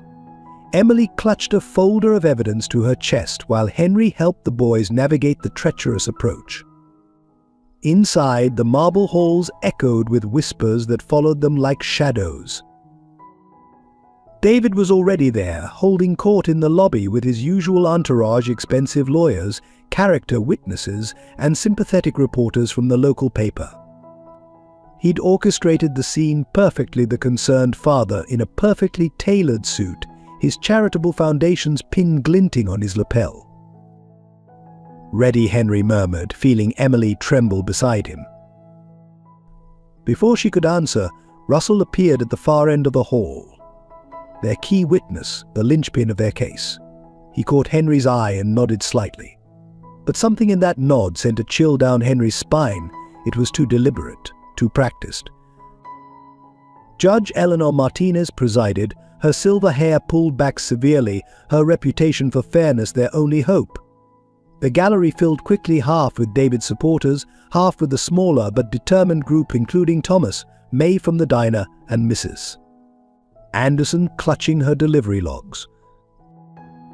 "Your Honor," David's lawyer began, his voice dripping concern, "we're here today because of serious concerns about the welfare of 2 minor children. My client, a respected businessman and philanthropist, has documented evidence of unstable behavior by his ex-wife. The attack was methodical, brutal in its precision. School records showing the boy's recent struggles, medical reports about Liam's asthma attacks, financial statements highlighting Emily's poverty, and most damaging photos of her living in Henry's house, carefully angled to suggest impropriety." Emily sat rigid, her face pale but composed. Henry watched her hands grip the table edge, knuckles white, as her past was twisted into ammunition against her. Then Russell took the stand. "Mr. Carter," David's lawyer smiled benevolently, "you worked closely with Mr. Grant for many years. What can you tell us about his character?" Russell cleared his throat, glancing at Henry with something like regret. "David Grant is a man who cares deeply about family. I've seen him work tirelessly to protect women and children through his foundation." Henry felt the blood drain from his face. This wasn't the testimony they'd prepared. Beside him, Emily made a small sound like a wounded animal. But then Judge Martinez leaned forward. "Mr. Carter, are you the same Russell Carter who witnessed Catherine Kendrick's accident 12 years ago?" The question landed like a thunderbolt. Russell's carefully constructed facade cracked. David's lawyer jumped up. "Objection. Relevance." "I'll allow it." Martinez's eyes narrowed. "Please answer the question, Mr. Carter." The courtroom held its breath. Russell looked at David, then at Henry, then at the boys sitting quietly behind their mother. Something shifted in his face, fear giving way to a different kind of terror. "Yes," he whispered. Then stronger, "Yes, I was there. Both times. For Katie's accident and for Sarah Matthews." David's lawyer moved to interrupt, but Russell pressed on, words tumbling out like a confession. They weren't accidents. David ordered them. Katie, because she knew about the foundation's real purpose. Sarah, because she had proof. "I helped cover it up. I helped him hurt so many women." Chaos erupted. David's lawyers huddled frantically. The gallery erupted in gasps and murmurs, but Judge Martinez's gavel cut through it all. "Mr. Grant," she said icily, "would you care to address these allegations?" David stood, his composure perfect save for a slight tick in his jaw. "Your Honor, clearly Mr. Carter is unwell. These ridiculous accusations are supported by evidence." Emily's voice rang out clear and strong. She stood, pulling Martha's files from her briefcase, financial records showing patterns of violence coordinated with foundation activities, witness statements, and, most importantly, Katie's location. David's mask slipped for just a moment, but it was enough. Judge Martinez saw it too.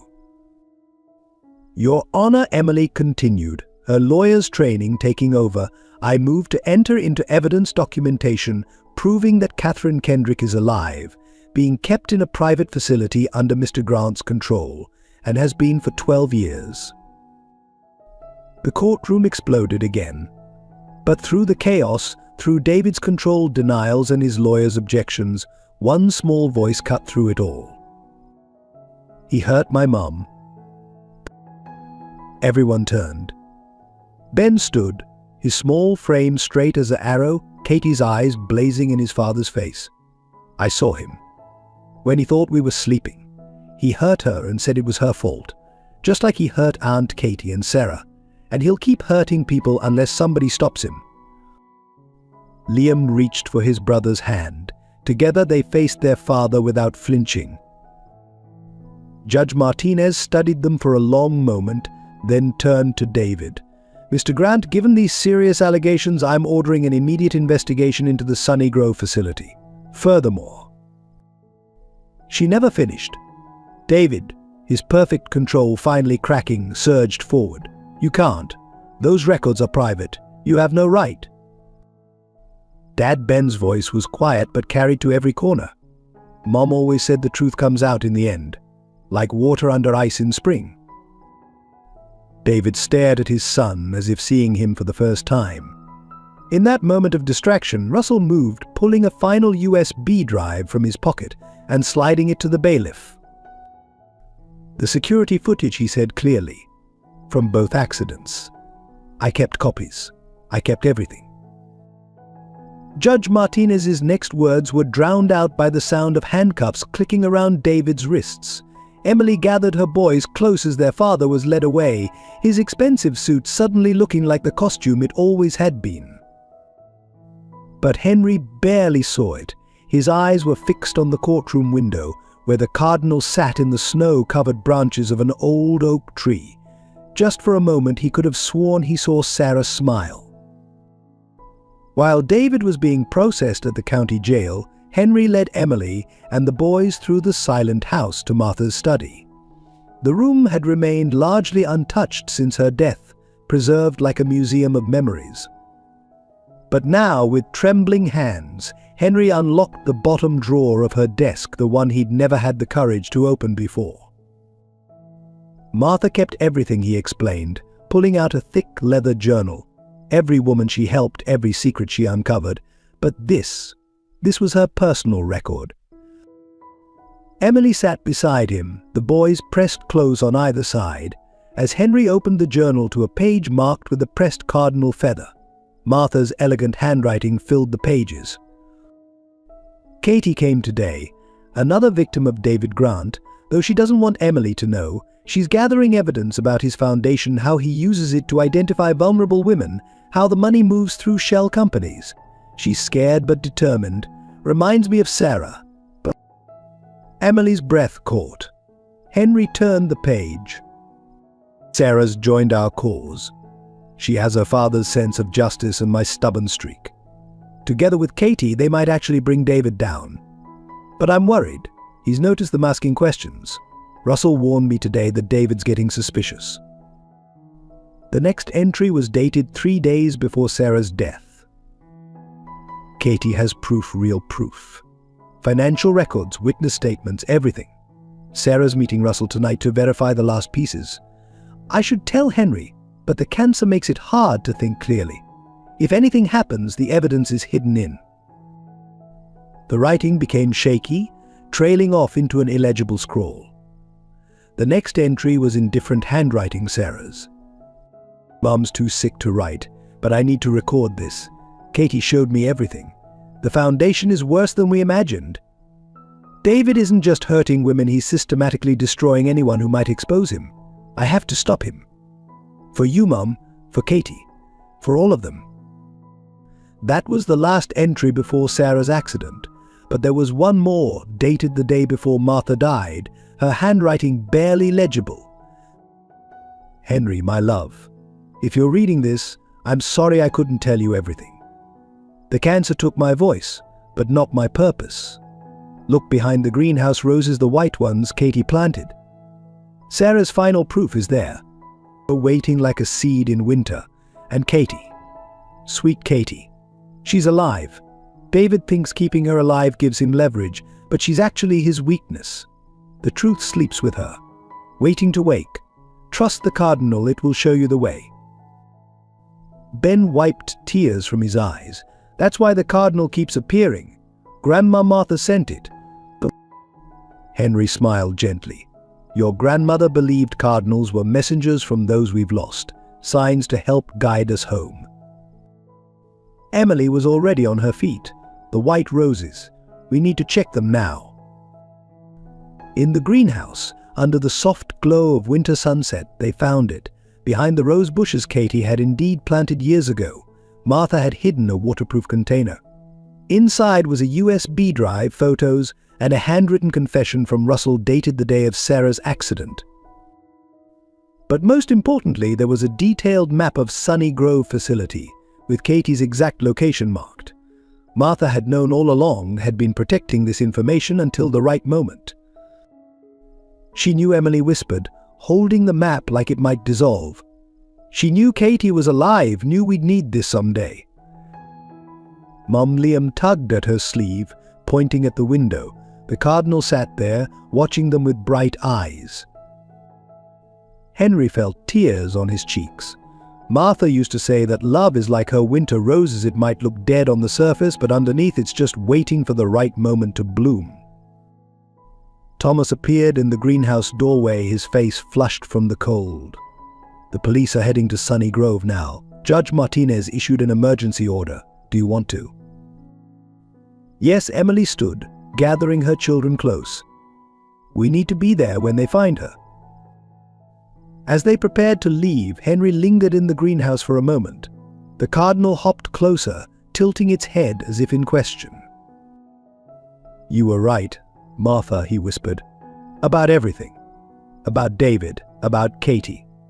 About family being more than blood. The bird chirped once softly, then flew to land on Sarah's old garden stake, the one she'd made in school, painted with crooked sunflowers. Emily returned, touching his arm gently. Henry, we should go. He nodded, but paused at the door. Martha kept faith, he said quietly. All those years, through everything she kept faith that the truth would come out, that love would win in the end. Like her winter roses, Emily smiled through tears. Like her winter roses, Henry agreed. And now it's our turn to keep faith. For Katie. For Sarah. For all of them. They locked the greenhouse carefully, but not before Henry noticed something extraordinary. The white roses Katie had planted, dormant for so long, had begun to bud despite the winter cold. Martha's final message, blooming at last, hope survives even the deepest freeze. Outside, snow began to fall softly, like benediction. The cardinal led their way to the car, flying ahead as if guiding them. Behind them, the old house stood watch, its windows glowing warmly against the gathering dark, no longer a museum of memories, but a sanctuary for healing, for justice, for love that outlasts winter. Ready? Henry asked, looking at his unlikely family, Emily, the boys, Thomas, all bound together by Martha's quiet legacy of protection and truth.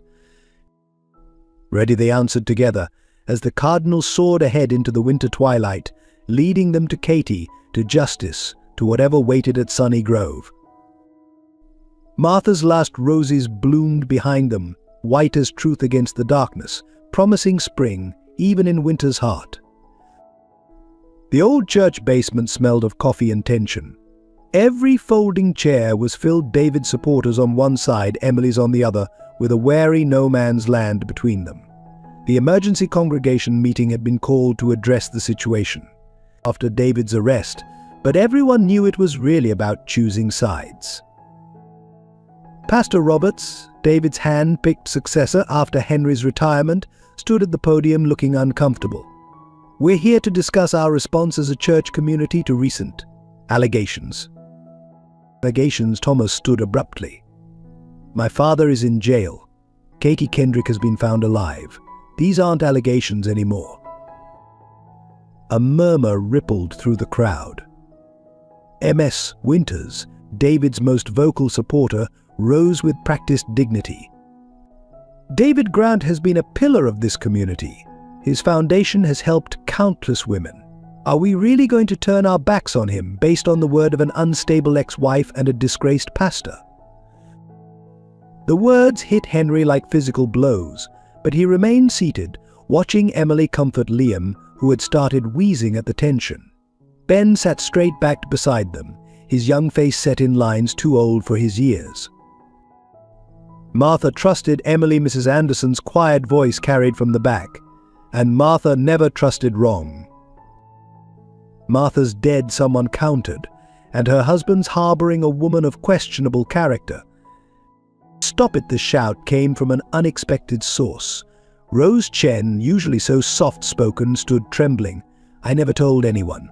But 15 years ago, Martha saved my life. When my first husband, she swallowed hard. David's foundation offered to help me too.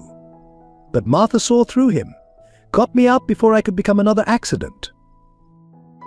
The silence that followed was deafening. Then another woman stood, then another.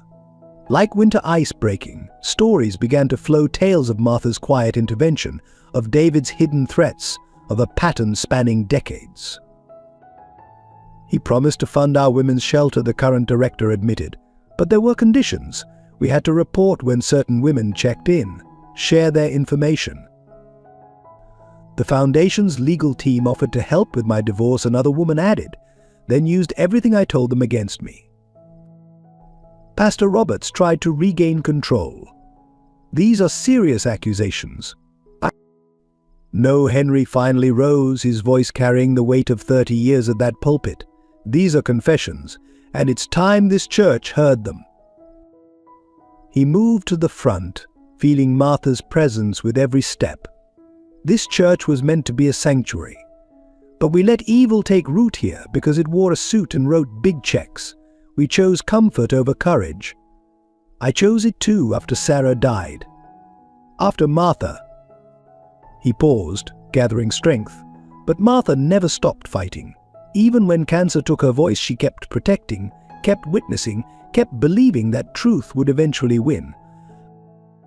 Emily stood then, drawing the boys close. I used to pray for God to change David. Now I realize God was changing me instead, giving me strength through Martha's legacy, through Henry's kindness, through this community, the real community, not the one David bought. But the building fund, Pastor Roberts protested weakly. The new youth center was built with blood money Thomas cut in. Money made destroying women like my stepsister, like Katie. Like Emily, he moved to stand beside Henry. Mom always said church isn't a building, it's what we do for each other in God's name. The cardinal appeared suddenly at the basement window, impossible given the hour, yet undeniably there, its red feathers bright against the snow. Everyone fell silent, watching it. Mrs. Anderson was the first to move, crossing the no-man's land to stand with Emily. Rose Chen followed. Then the shelter director. One by one, the congregation shifted, physical movement reflecting spiritual transformation. There's room for everyone here, Henry said softly. Even those who supported David. Martha believed in redemption, in the power of truth to heal even the deepest wounds. Pastor Roberts looked at his divided congregation, then slowly removed David's foundation pin from his lapel. Perhaps it's time for new leadership. Henry, would you consider? No, Henry smiled, putting his arm around Thomas's shoulders, but I think Martha would approve of her son taking the pulpit, if he's willing. Thomas stared at him in shock, then understanding dawned. Mom always said restoration starts with telling the truth, he said slowly. Maybe that's what this church needs, what we all need.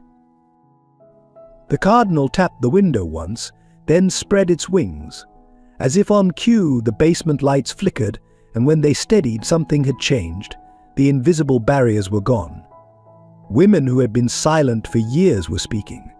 Children, including Ben and Liam, were being hugged by multiple aunties. Even David's former supporters were listening, really listening, perhaps for the first time. Emily found Henry watching it all, tears on his cheeks. Martha would be proud, she whispered.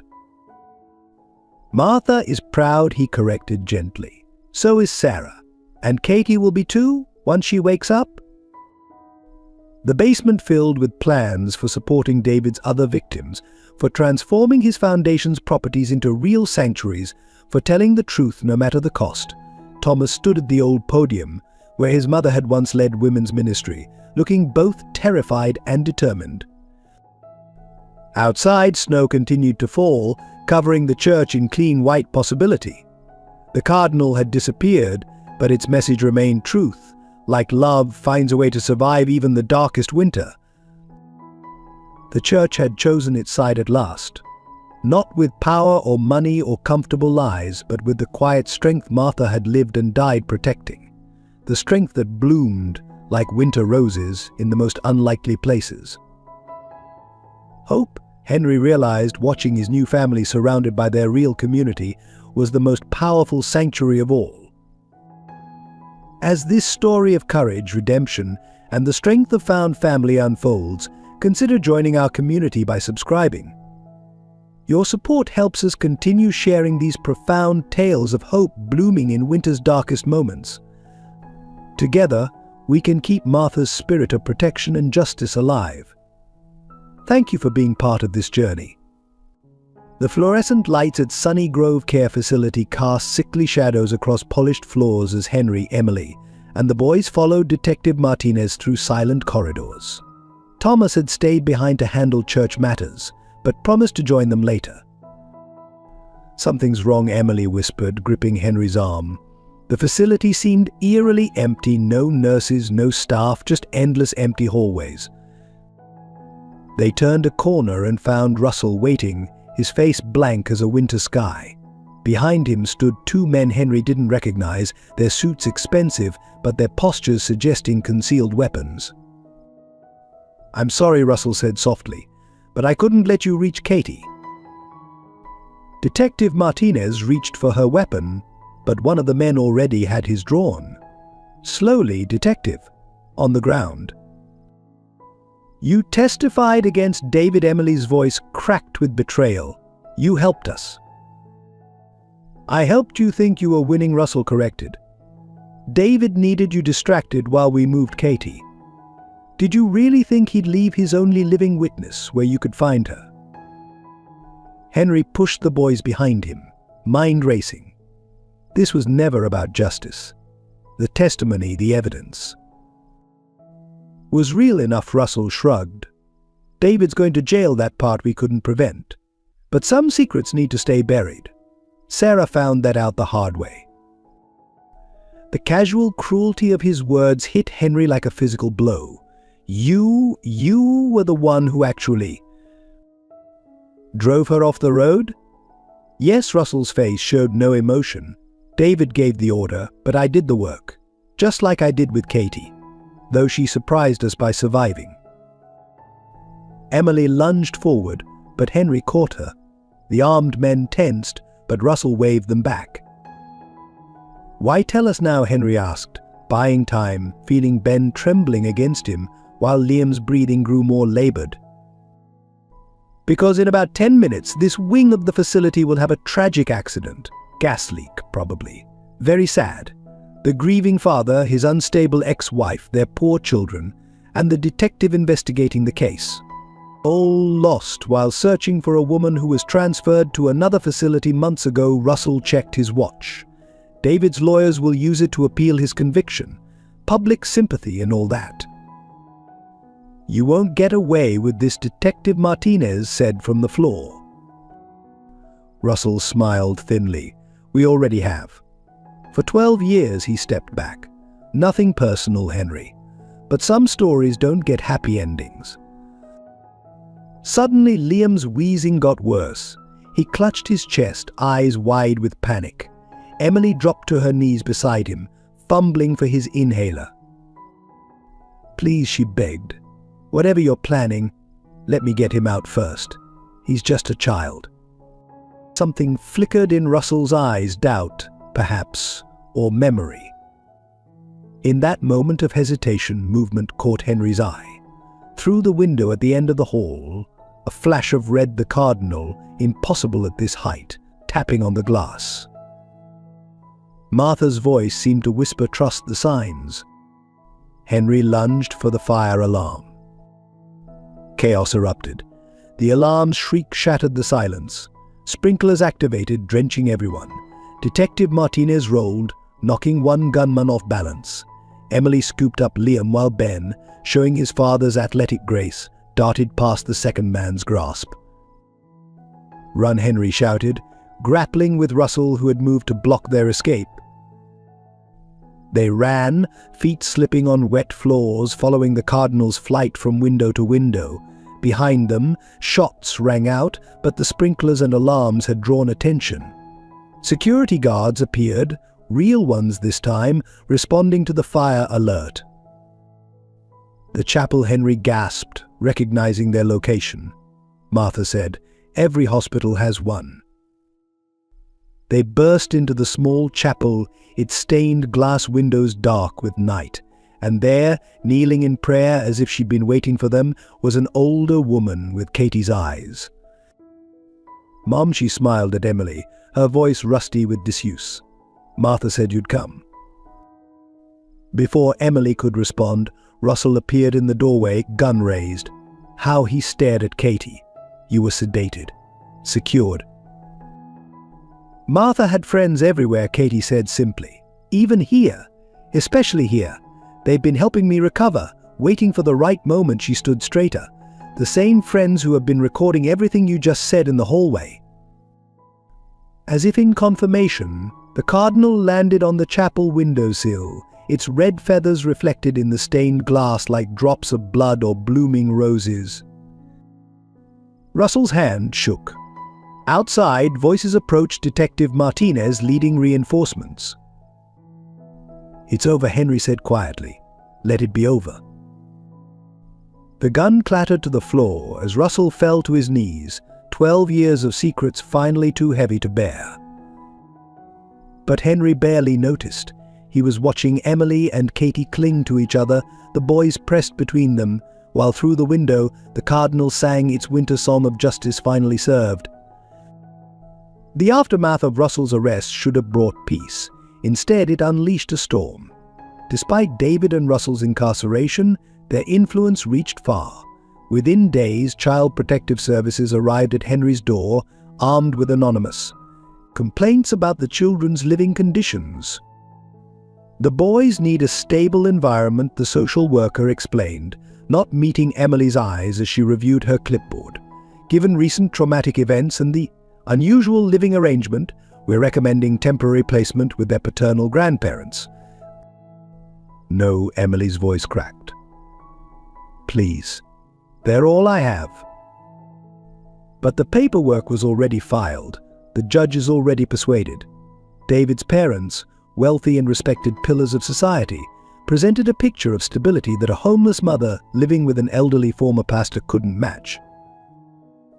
The morning they came to take the boys, snow fell in thick, silent flakes, muffling the world like a funeral shroud.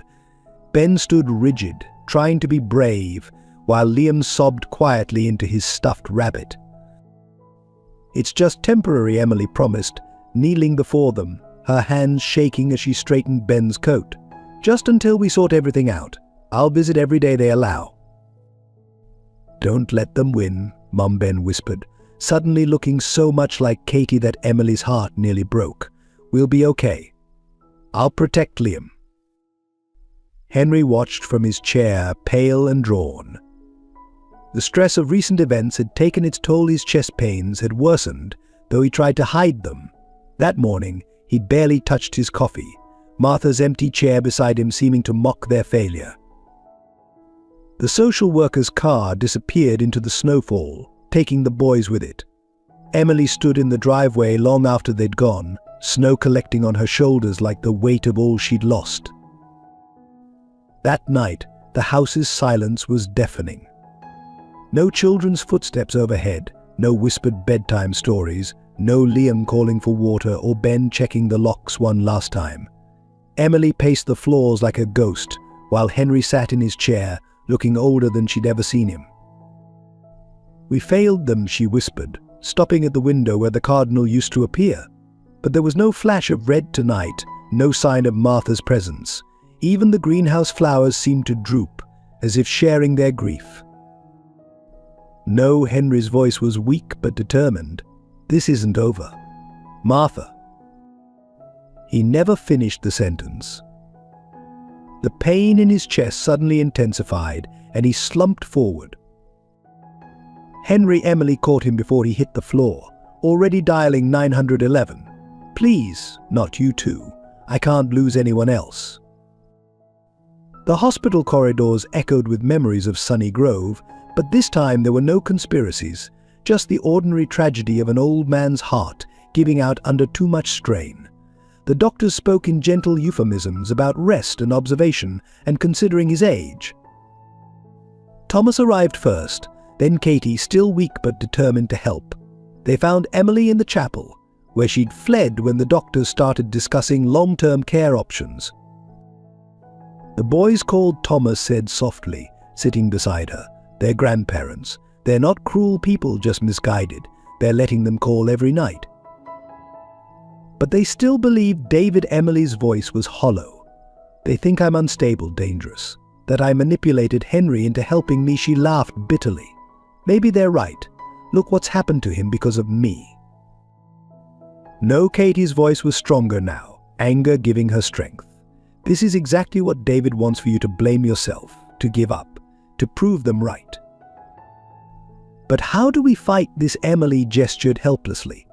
"David's in jail, but his money, his influence, it's like fighting shadows. And now Henry." A sound at the chapel door made them turn. Henry stood there, pale but upright, leaning on a nurse's arm. Against medical advice, he'd insisted on coming down. "Martha," he said, his voice weak but clear, "always said that the darkest nights show the brightest stars." "Henry, you should be resting," Emily started, but he shook his head. "I've rested enough. Those boys need us. All of us." He looked at Thomas. "Your mother kept records of every case she handled, including ones involving David's parents. Their own history with child services." Understanding dawned on Thomas's face. "The files in the attic. Mom never threw anything away." "And I," Katie added, "have 12 years of observations about David's real relationship with his parents. The things he said when he thought I couldn't hear." Emily looked between them, hope warring with fear. "But Henry, your heart." "My heart is fine," he smiled gently. "Just needed reminding what it was beating for." As if in answer, a familiar flash of red appeared at the chapel window. The cardinal, somehow finding them even here. Its song pierced the winter night like a promise. Martha used to say, "Henry, watch the bird. That love is stronger than fear, truth more powerful than money. And family isn't about blood, it's about who fights for you when the night is darkest." Emily stood, strength returning to her spine. Outside, snow continued to fall, but now it looked less like a shroud and more like a clean page waiting to be written. They had work to do. The boys were waiting. And somewhere Martha was watching. The storm hit River Bend with apocalyptic fury. Roads disappeared under feet of snow, power lines collapsed, and temperatures plunged to record lows. The town went dark except for those with generators, trapping everyone where they were, including the boys at their grandparents' mansion. Emily stood at Henry's window, watching the wind throw snow against the glass like handfuls of salt. The phones were down. The internet was out. Even cell service had become sporadic as towers succumbed to ice. But "They must be so scared," she whispered. Liam's asthma always worsened in extreme cold, and Ben would be trying so hard to be brave for his brother. Henry sat in his chair, still pale from his hospital stay, but alert. The power had been out for 6 hours, and the old house's temperature was dropping despite the fireplace's efforts. Katie and Thomas had been stranded at the church, where they'd been reviewing Martha's files. "The generators," Henry said suddenly, his voice cutting through the storm's howl. "David's parents. They always bragged about their whole house generator system." "You think it failed?" "No," Henry leaned forward. "I think Martha would say this storm is a sign.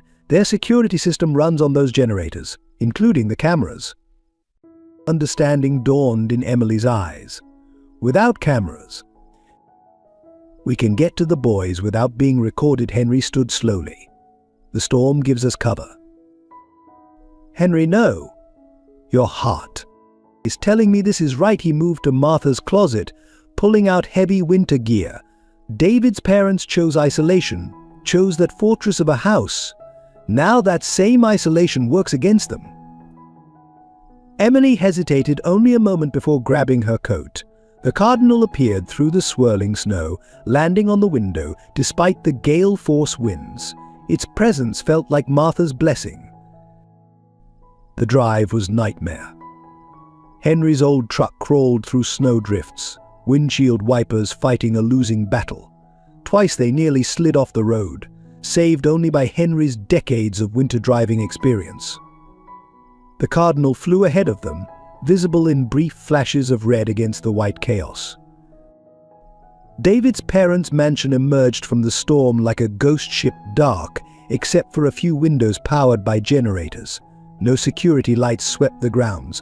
No cameras tracked their approach. The service entrance, Henry muttered, remembering details from Martha's files. Sarah used to. She found evidence through there. They abandoned the truck behind a snowbank and fought their way through thigh-deep snow to the back of the house. The service door was locked, but Emily had learned things during her desperate months of poverty.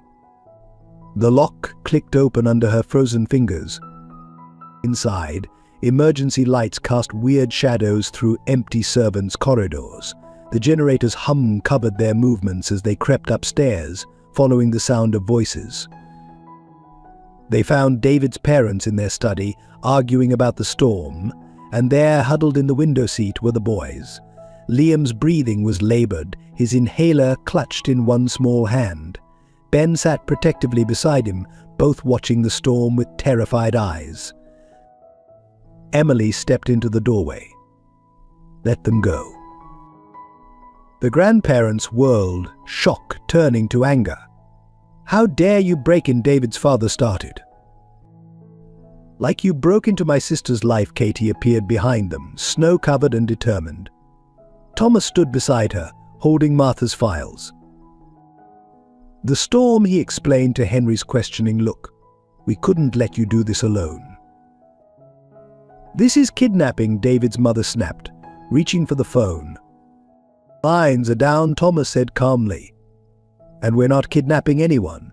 We're returning children to their legal guardian with evidence of your interference in custody arrangements. He dropped Martha's files on the desk, including records of how you helped David hide Katie, how you paid off judges, how you used your reputation to bury the truth, just like you did with your own children. The older couple paled. You can't prove. Actually, Katie stepped forward. I can. 12 years in a private facility gives you lots of time to remember details, like conversations you had when you thought I was too drugged to hear. Grandpa Henry. Liam's cry broke the standoff. He launched himself across the room, Liam close behind. Emily gathered them close, checking Liam's breathing while Ben stood guard, so like his father in stance but so different in spirit. The storm raged outside, but in that moment something else broke. David's mother sank into her chair, suddenly looking old. We thought we were protecting him, she whispered. David. He was always so special, so gifted. We couldn't see. That's the problem, Henry said quietly. You saw what you wanted to see, just like I did after Sarah died. But Martha saw the truth, and now everyone else will too. The cardinal appeared at the study window, impossibly bright against the storm's fury. Its presence felt like judgment, like witness, like grace. It's over, Emily said softly. The lies, the manipulation, all of it. Let it be over. Outside, the storm began to ease, as if nature itself recognized the moment when truth finally overcame decades of deception. The boys clung to Emily while Katie supported Henry, his strength fading but his eyes bright with triumph. Thomas gathered Martha's files, each page a brick in the wall of truth they'd built. The cardinal led them home through gentling snow, its red feathers like beacons in the winter night.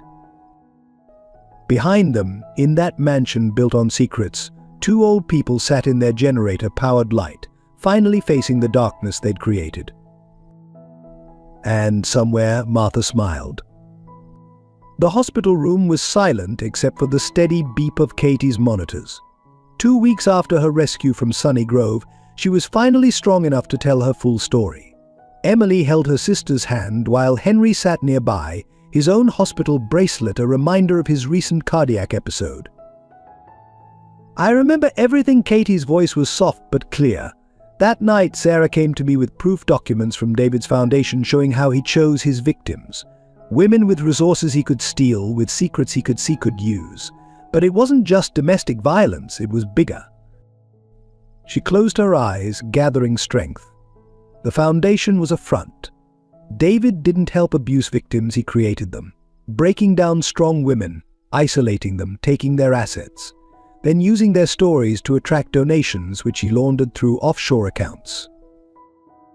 That's why he wanted the boys Emily realized, not out of love, but to maintain control, to keep his perfect image. Katie nodded. Sarah figured it out. She and Martha. They were building a case, but David found out. That night her hand trembled in Emily's grip. Sarah was driving me to meet a federal investigator. Russell came out of nowhere. The crash. I remember Sarah trying to protect me. Henry leaned forward, his face pale. What happened to the evidence? Sarah had backup plans. She never trusted Russell completely. Before we left that night, she hid copies in 3 places. One with Martha, the files you found. One with someone she called the Guardian, I never knew who. And one. Katie managed a small smile. One in plain sight, where David would never think to look. A soft tap at the window made them turn. The cardinal sat on the snowy sill, its head tilted as if listening. The church. Henry breathed. Sarah was youth minister. She had office space. But in the basement, Thomas finished from the doorway, where he'd been listening, next to Mom's women's group room. But we searched there after she died. Not everywhere. Katie's voice strengthened. Sarah said she hid it where only someone who knew Martha's work would look. Something about winter roses. Emily gasped. The memorial window. The one with the rose pattern that Martha designed. Behind it, Henry stood shakily. Martha insisted on that design, said it had to be installed just right. They found it that evening, after visiting hours. Thomas used his new pastor's keys to let them into the church basement. The memorial window glowed faintly in the winter twilight, its stained glass roses seeming to shimmer. Mum always said real beauty hides in plain sight, Thomas murmured, carefully removing the window frame. There, in a space Martha had specifically designed into the wall, was a waterproof container. Inside they found everything: financial records, witness statements, photos of David with known criminals. But most damning were the recordings, hundreds of hours of David's own words, documenting his methodology, his victims, his contempt for the women he claimed to help. Sarah was wearing a wire that last night, Katie explained as they reviewed the evidence. She knew it was dangerous, but she wanted backup in case anything happened. The final recording was Sarah's voice, clear and determined. Mom, Dad, if you're hearing this, I'm sorry for the risk, but someone has to stop him. The roses will bloom in winter when the truth comes out. I love you both. Henry sat heavily in a pew, tears falling freely. Emily held Katie's hand while Thomas secured the evidence. Outside, snow fell softly, and the cardinal kept vigil at the window. We need to move carefully, Thomas said finally. David still has allies, even in jail, if we take this to the authorities. Not the local police, Katie interrupted. Sarah had a contact at the FBI, Agent Rivera. She's still there, I checked. She never closed Sarah's case, even when they forced her to stop investigating. Emily straightened, warrior spirit rising. Then we go to her, all of us, with everything. It won't bring Sarah back, Henry said quietly. No, Katie touched his shoulder gently. But it will finish what she started, what Martha continued. The truth doesn't just set us free, it protects others from suffering the same fate. The cardinal tapped the window once, then spread its wings against the snow-filled night. Its red feathers reflected in the rose window, creating patterns like drops of blood or blooming flowers. Martha always said, Henry stood slowly, strength returning to his voice, that God's justice moves like winter into spring, slowly, steadily, unstoppably. They gathered the evidence carefully, each piece a seed of truth waiting to bloom. Outside, the cardinal led them through the snow, its bright feathers marking the path to justice like Martha's roses blooming in winter's heart. The time for hiding was over. Now was the time for truth to flower. FBI agent Rivera's office was a small, windowless room filled with case files and cold coffee cups. She listened without interruption as Henry, Emily, Katie, and Thomas presented their evidence, the cardinal watching from a bare tree outside the only window. I've waited 12 years for this, Rivera said finally, touching Sarah's photograph on her desk. They shut down my investigation, transferred me to desk duty, but I never closed the file. Sarah Matthews was special, the kind of witness who changes everything. She opened a locked drawer, pulling out a worn case file. The night she died, Sarah had contacted me. She was bringing a witness, Katie, and evidence about David Grant's foundation. When the accident happened, David's influence buried everything. But Sarah... Rivera smiled sadly. Sarah was smarter than they knew. The agent spread out her own collection of evidence alongside what they'd brought. She mailed me copies of some documents the day before. Not enough to move on then, but enough to keep investigating. For 12 years I've been following the money that disappeared women, the pattern. Now, with your evidence. David's already in jail, Thomas pointed out, for domestic abuse and witness tampering. Small charges compared to what he really did. Rivera's eyes hardened. This shows systematic criminal enterprise, RICO violations, international money laundering, and murder. Sarah's murder, Henry's voice cracked. Yes, Rivera opened another file. Look at these photos from the accident scene. The skid marks show a second vehicle, expensive tires, specific tread pattern, like the ones Russell's car used, and here. She pointed to a shadow in the background, David's car. He was there, watching. Emily gasped softly, gripping Katie's hand. The sisters shared a look of horror as they realized the full extent of David's cruelty. But why, Sarah? Thomas asked. Why not just stop her investigation some other way? Rivera's face softened with sympathy. Because of Martha. Sarah had found evidence that David's first victim, 20 years ago, was a young lawyer named Rachel Grant, his own sister. Henry's head snapped up. Rachel? But she died in a car accident. Just like Sarah was supposed to. Just like Katie was supposed to. David perfected his method with Rachel. Martha somehow figured it out and started helping other women escape. When Sarah discovered the connection, David had to silence her, Katie finished, to protect his first crime. Rachel was my friend, Henry whispered, before I met Martha.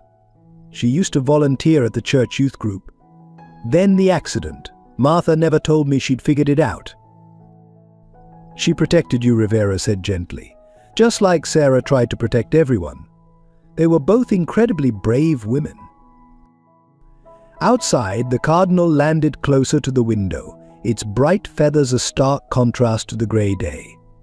Henry thought he could almost see Martha and Sarah in its watchful gaze. What happens now? Emily asked. Now. Rivera stood, determination radiating from her small frame. We take down not just David, but his entire network. The corrupt judges, the board officials, everyone who helped him hurt so many women. And we start with his first victim. We give Rachel Grant the justice she deserved 20 years ago. She began organizing the evidence into official folders. It won't be easy. These people have power, influence. But with Sarah's recordings, Katie's testimony, Martha's records, and 12 years of my own investigation, we have something stronger than money or influence. The truth, Thomas said quietly. Yes, and truth, like Martha's roses, has deep roots. Once it starts growing, it can't be stopped. Henry stood shakily, supported by Emily and Katie. Sarah knew the risks. That last night she told me she had to protect others like Rachel. I was angry at her for putting herself in danger. Now you know she changed everything, Rivera finished. Her sacrifice made this moment possible. Martha's work, Sarah's courage, Katie's survival, Emily's strength, it all comes together here. The cardinal tapped the window once, then spread its wings as if in blessing. The winter sun caught its feathers, casting a rose-colored glow across the scattered evidence of so many broken lives waiting for justice.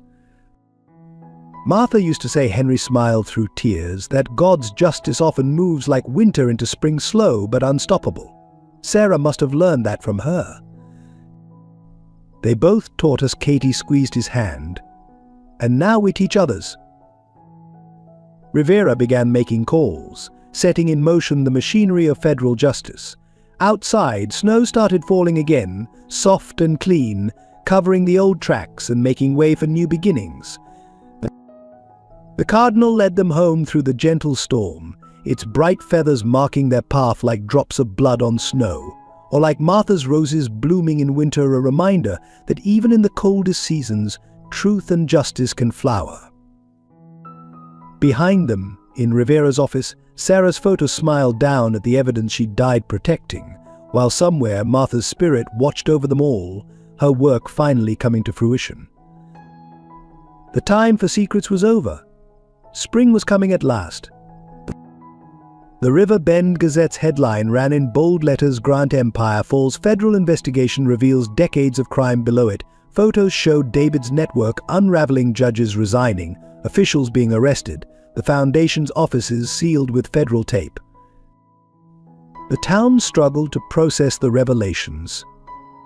David's perfect image shattered as Rachel's story finally emerged. Old-timers remembered her, the bright young lawyer who challenged her brother's control of the family business, who died so tragically young. Now they learned the truth, and with it came the weight of collective guilt. At Sunday service, Thomas addressed the hushed congregation. We failed, he said simply. We saw what we wanted to see. We accepted easy lies over difficult truths. But today we choose differently. The church basement, once home to Martha's secret ministry, became a legitimate crisis center. Emily, drawing on her legal training, offered free counsel to women seeking escape from abuse. Katie, though still recovering, shared her story to help others recognize the subtle signs of control and manipulation. Mrs. Anderson stood up in a town meeting, tears streaming down her face. I delivered flowers to David's office for 15 years. I saw women come in desperate and leave broken. I said nothing. That silence ends today. She placed her delivery logs in Agent Rivera's hands, adding another brick to the wall of evidence. The ripples spread wider. Other towns discovered similar patterns in their own communities. David's method of using charitable foundations to identify and exploit vulnerable women had been copied by others. As each new case emerged, more people found their courage to speak. Henry watched it unfold from his usual chair, growing stronger as justice bloomed like Martha's winter roses. The boys, back home where they belonged, helped Emily organize support groups and resource centers. Ben's protective instincts found healthy expression in helping other children understand and recover from trauma. Liam's gentle spirit flourished as he tended Martha's greenhouse, now providing healing herbs for survivors. One cold morning, Rivera brought a final piece of evidence, Rachel's journal, found in David's private vault. Henry read it with trembling hands, recognizing the fierce intelligence that had drawn Martha to befriend the young lawyer all those years ago.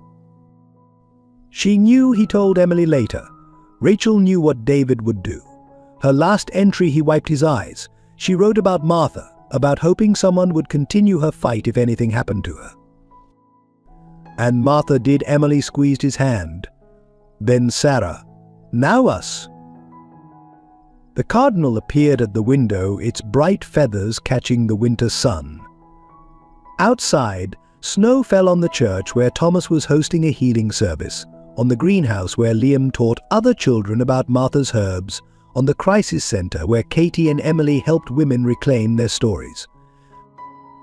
Riverbend was changing, like winter yielding to spring.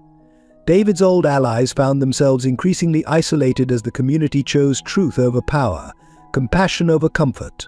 But his parents, faced with their role in Rachel's death, finally broke their silence, providing evidence that reached back decades.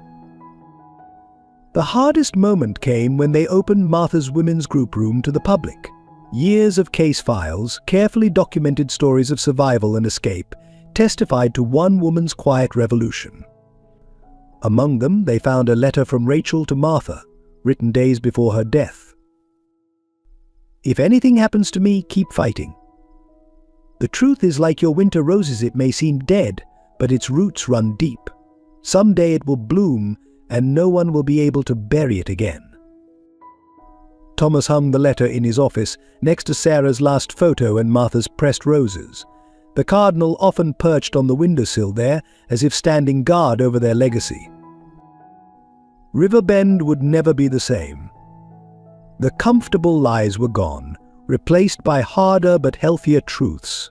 Women who had stayed silent for years found their voices, inspired by Katie's survival and Emily's strength.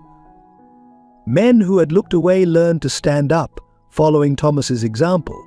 But Henry watched it all from his chair, growing stronger as justice took root in the town his family had helped transform.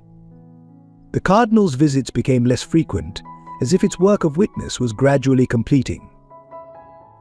Martha would be proud, Emily said one evening, as they watched Ben and Liam help Katie plant new roses in the greenhouse. Not just of the justice, but of how the truth is helping people heal.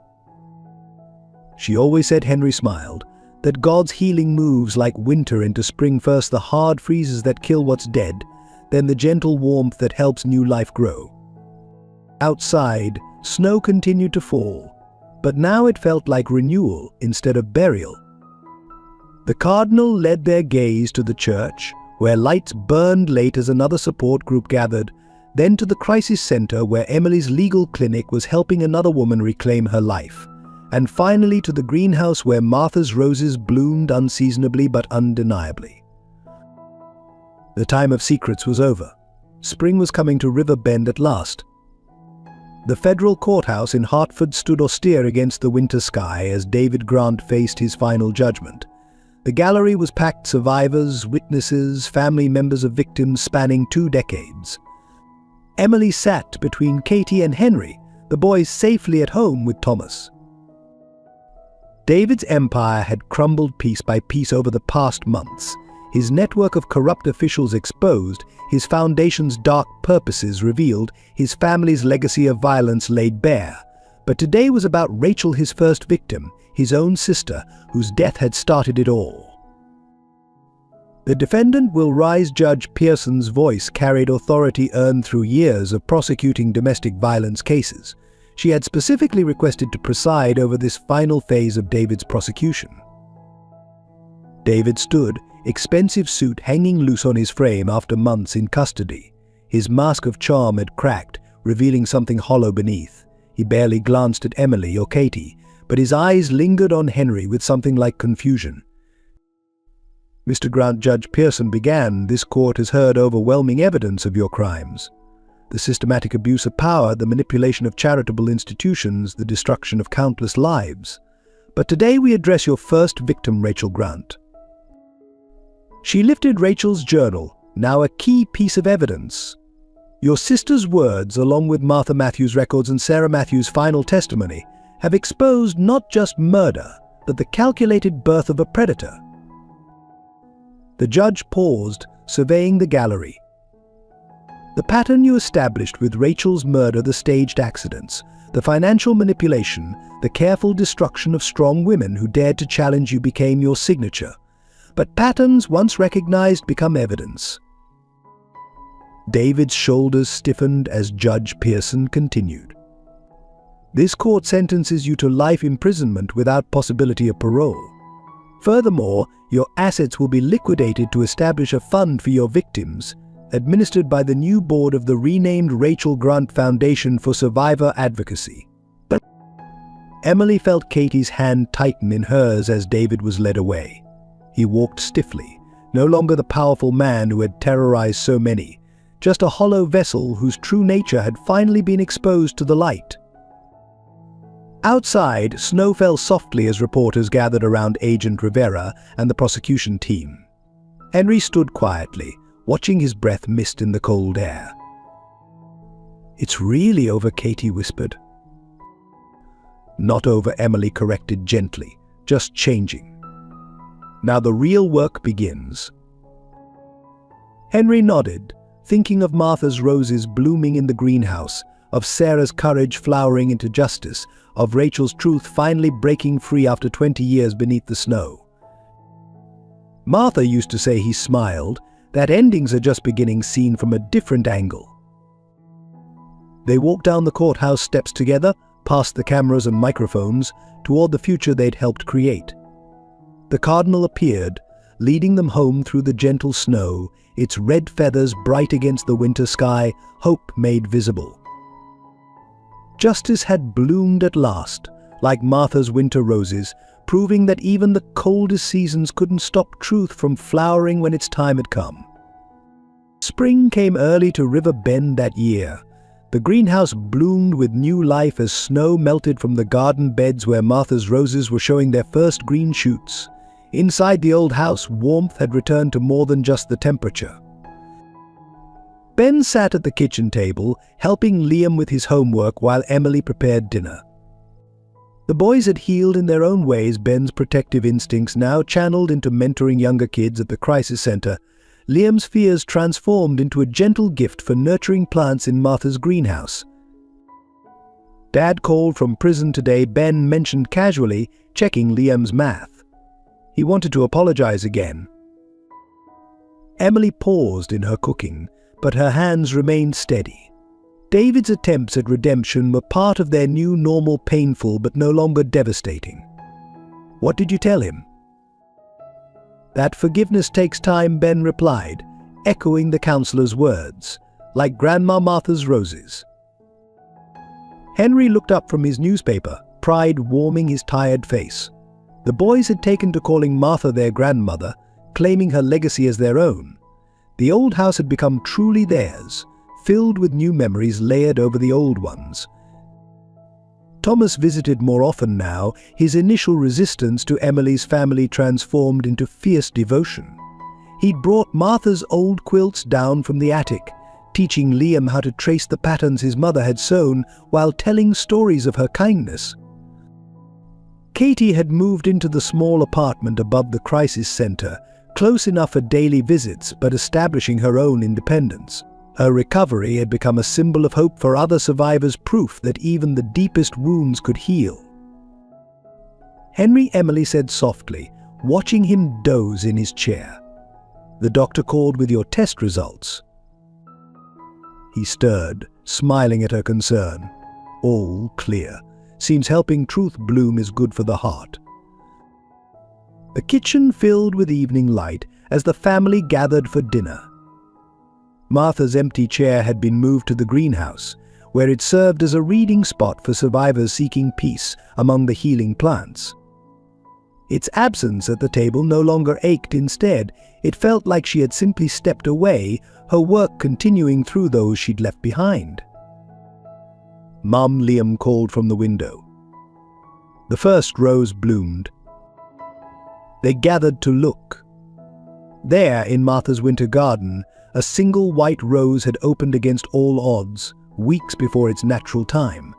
The cardinal landed beside it, its red feathers complementing the pure petals. Henry touched the window gently. Martha always said roses bloom when they're ready, not when we think they should. Like healing, Emily added, drawing her boys close. Like family, Thomas agreed, arriving with fresh bread for dinner. Like love, Katie completed, coming through the back door with herbs from the greenhouse. They sat down together, this unlikely family born from winter's darkest moments, strengthened by truth, bonded by choice rather than blood.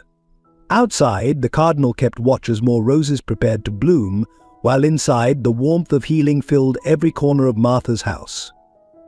Some wounds would always leave scars, but scars could become maps leading to deeper understanding. Like Martha's roses, they had learned to bloom despite and perhaps because of the winter they had endured.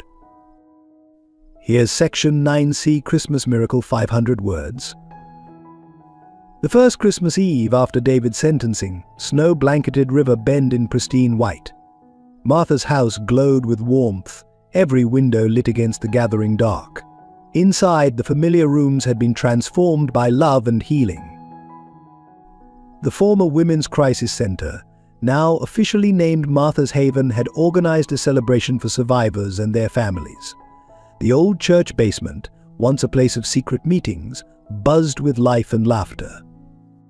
Thomas, as the new pastor, had opened every door, letting light into all the dark corners. Emily stood in Martha's greenhouse, now expanded into a healing garden where survivors could find peace among the blooming plants. Ben helped younger children plant winter bulbs while Liam explained each flower's meaning, his knowledge of Martha's herbalism growing with each passing day. Katie moved through the crowd, her quiet strength inspiring others. Her testimony had helped convict not just David but several other abusers who had used his methods. The Rachel Grant Foundation, under her guidance, had already helped dozens of women reclaim their lives.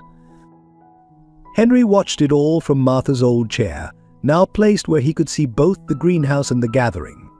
His heart was stronger now, strengthened by joy rather than weakened by secrets. The cardinal, faithful as ever, perched on the snowy windowsill like a Christmas ornament come to life. "It's time," Thomas called softly. They gathered in the church sanctuary, where Martha's memorial window glowed with candlelight. Sarah's photograph sat beside Rachel's on the altar, no longer hidden but honored as pioneers of truth. The congregation filled every pew, survivors, supporters, and reformed enablers learning to do better. Emily held her boys close as Thomas began the service. His sermon spoke of winter roses and spring truth, of darkness yielding to dawn, of family built by choice and strengthened by love. Henry listened, tears flowing freely, as his stepson honored both his mother's Martha in her quiet revolution and Rachel in her brave defiance. Then Katie stood to sing Amazing Grace, her voice carrying all their stories of loss and redemption. One by one, others joined in, women who had found shelter in Martha's basement, children who had learned safety in her garden, men who had learned to protect rather than possess. The cardinal appeared at the church window just as the first stars emerged. Its red feathers caught the candlelight like a reminder of Martha's presence, of Sarah's courage, of Rachel's sacrifice. After the service, they returned to the house for a feast of healing. The dining room table, expanded by love and necessity, held both traditional dishes and new favorites brought by their extended family of survivors. Stories were shared, tears shed, and laughter real, healing laughter echoed through rooms once silent with secrets. Henry stood in Martha's greenhouse watching his unlikely family celebrate. Emily and Katie arranged flowers while the boys helped Thomas hang stockings. Outside, snow continued to fall, but now it felt like blessing rather than burial. "You were right, Martha," he whispered to the cardinal. "Love does bloom in winter, when we're brave enough to let it grow." The rose window glowed like promise against the winter night, while inside truth and love bloomed eternal as Martha's winter roses. The first Christmas Eve after David's sentencing, snow-blanketed river bend in pristine white. Martha's house glowed with warmth, every window lit against the gathering dark. Inside, the familiar rooms had been transformed by love and healing. The former Women's Crisis Center, now officially named Martha's Haven, had organized a celebration for survivors and their families. The old church basement, once a place of secret meetings, buzzed with life and laughter. Thomas, as the new pastor, had opened every door, letting light into all the dark corners. Emily stood in Martha's greenhouse, now expanded into a healing garden where survivors could find peace among the blooming plants. Ben helped younger children plant winter bulbs, while Liam explained each flower's meaning, his knowledge of Martha's herbalism growing with each passing day. Katie moved through the crowd, her quiet strength inspiring others. Her testimony had helped convict not just David, but several other abusers who had used his methods. The Rachel Grant Foundation, under her guidance, had already helped dozens of women reclaim their lives. Henry watched it all from Martha's old chair, now placed where he could see both the greenhouse and the gathering. His heart was stronger now, strengthened by joy rather than weakened by secrets. The cardinal, faithful as ever, perched on the snowy windowsill like a Christmas ornament come to life. "It's time," Thomas called softly. They gathered in the church sanctuary, where Martha's memorial window glowed with candlelight. Sarah's photograph sat beside Rachel's on the altar, no longer hidden but honored as pioneers of truth. The congregation filled every pew, survivors, supporters, and reformed enablers learning to do better. Emily held her boys close as Thomas began the service. His sermon spoke of winter roses and spring truth, of darkness yielding to dawn, of family built by choice and strengthened by love. Henry listened, tears flowing freely, as his stepson honored both his mother's Martha in her quiet revolution and Rachel in her brave defiance. Then Katie stood to sing Amazing Grace, her voice carrying all their stories of loss and redemption. One by one, others joined in, women who had found shelter in Martha's basement, children who had learned safety in her garden, men who had learned to protect rather than possess. The cardinal appeared at the church window just as the first stars emerged. Its red feathers caught the candlelight like a reminder of Martha's presence, of Sarah's courage, of Rachel's sacrifice. After the service, they returned to the house for a feast of healing. The dining room table, expanded by love and necessity, held both traditional dishes and new favorites brought by their extended family of survivors. Stories were shared, tears shed, and laughter real. Healing laughter echoed through rooms once silent with secrets. Henry stood in Martha's greenhouse, watching his unlikely family celebrate. Emily and Katie arranged flowers while the boys helped Thomas hang stockings. Outside, snow continued to fall, but now it felt like blessing rather than burial. "You were right, Martha," he whispered to the cardinal. "Love does bloom in winter, when we're brave enough to let it grow." The rose window glowed like promise against the winter night, while inside truth and love bloomed eternal as Martha's winter roses. Doesn't this story of love, redemption, and winter roses blooming against all odds deserve your subscription? Please click the subscribe button, give us a like, and share this tale with your loved ones. Don't forget to share your own lessons learned and feelings in the comments below. We deeply thank you for joining us on this journey through Martha's legacy of truth and healing. Your support helps us continue sharing these powerful stories of hope flourishing in life's darkest winters. Each subscription becomes a seed of encouragement, growing into a garden of shared experiences and understanding. From our team to you, we express our most profound gratitude for your continued support and dedication to our channel. Together, we can keep the spirit of Martha's winter roses blooming.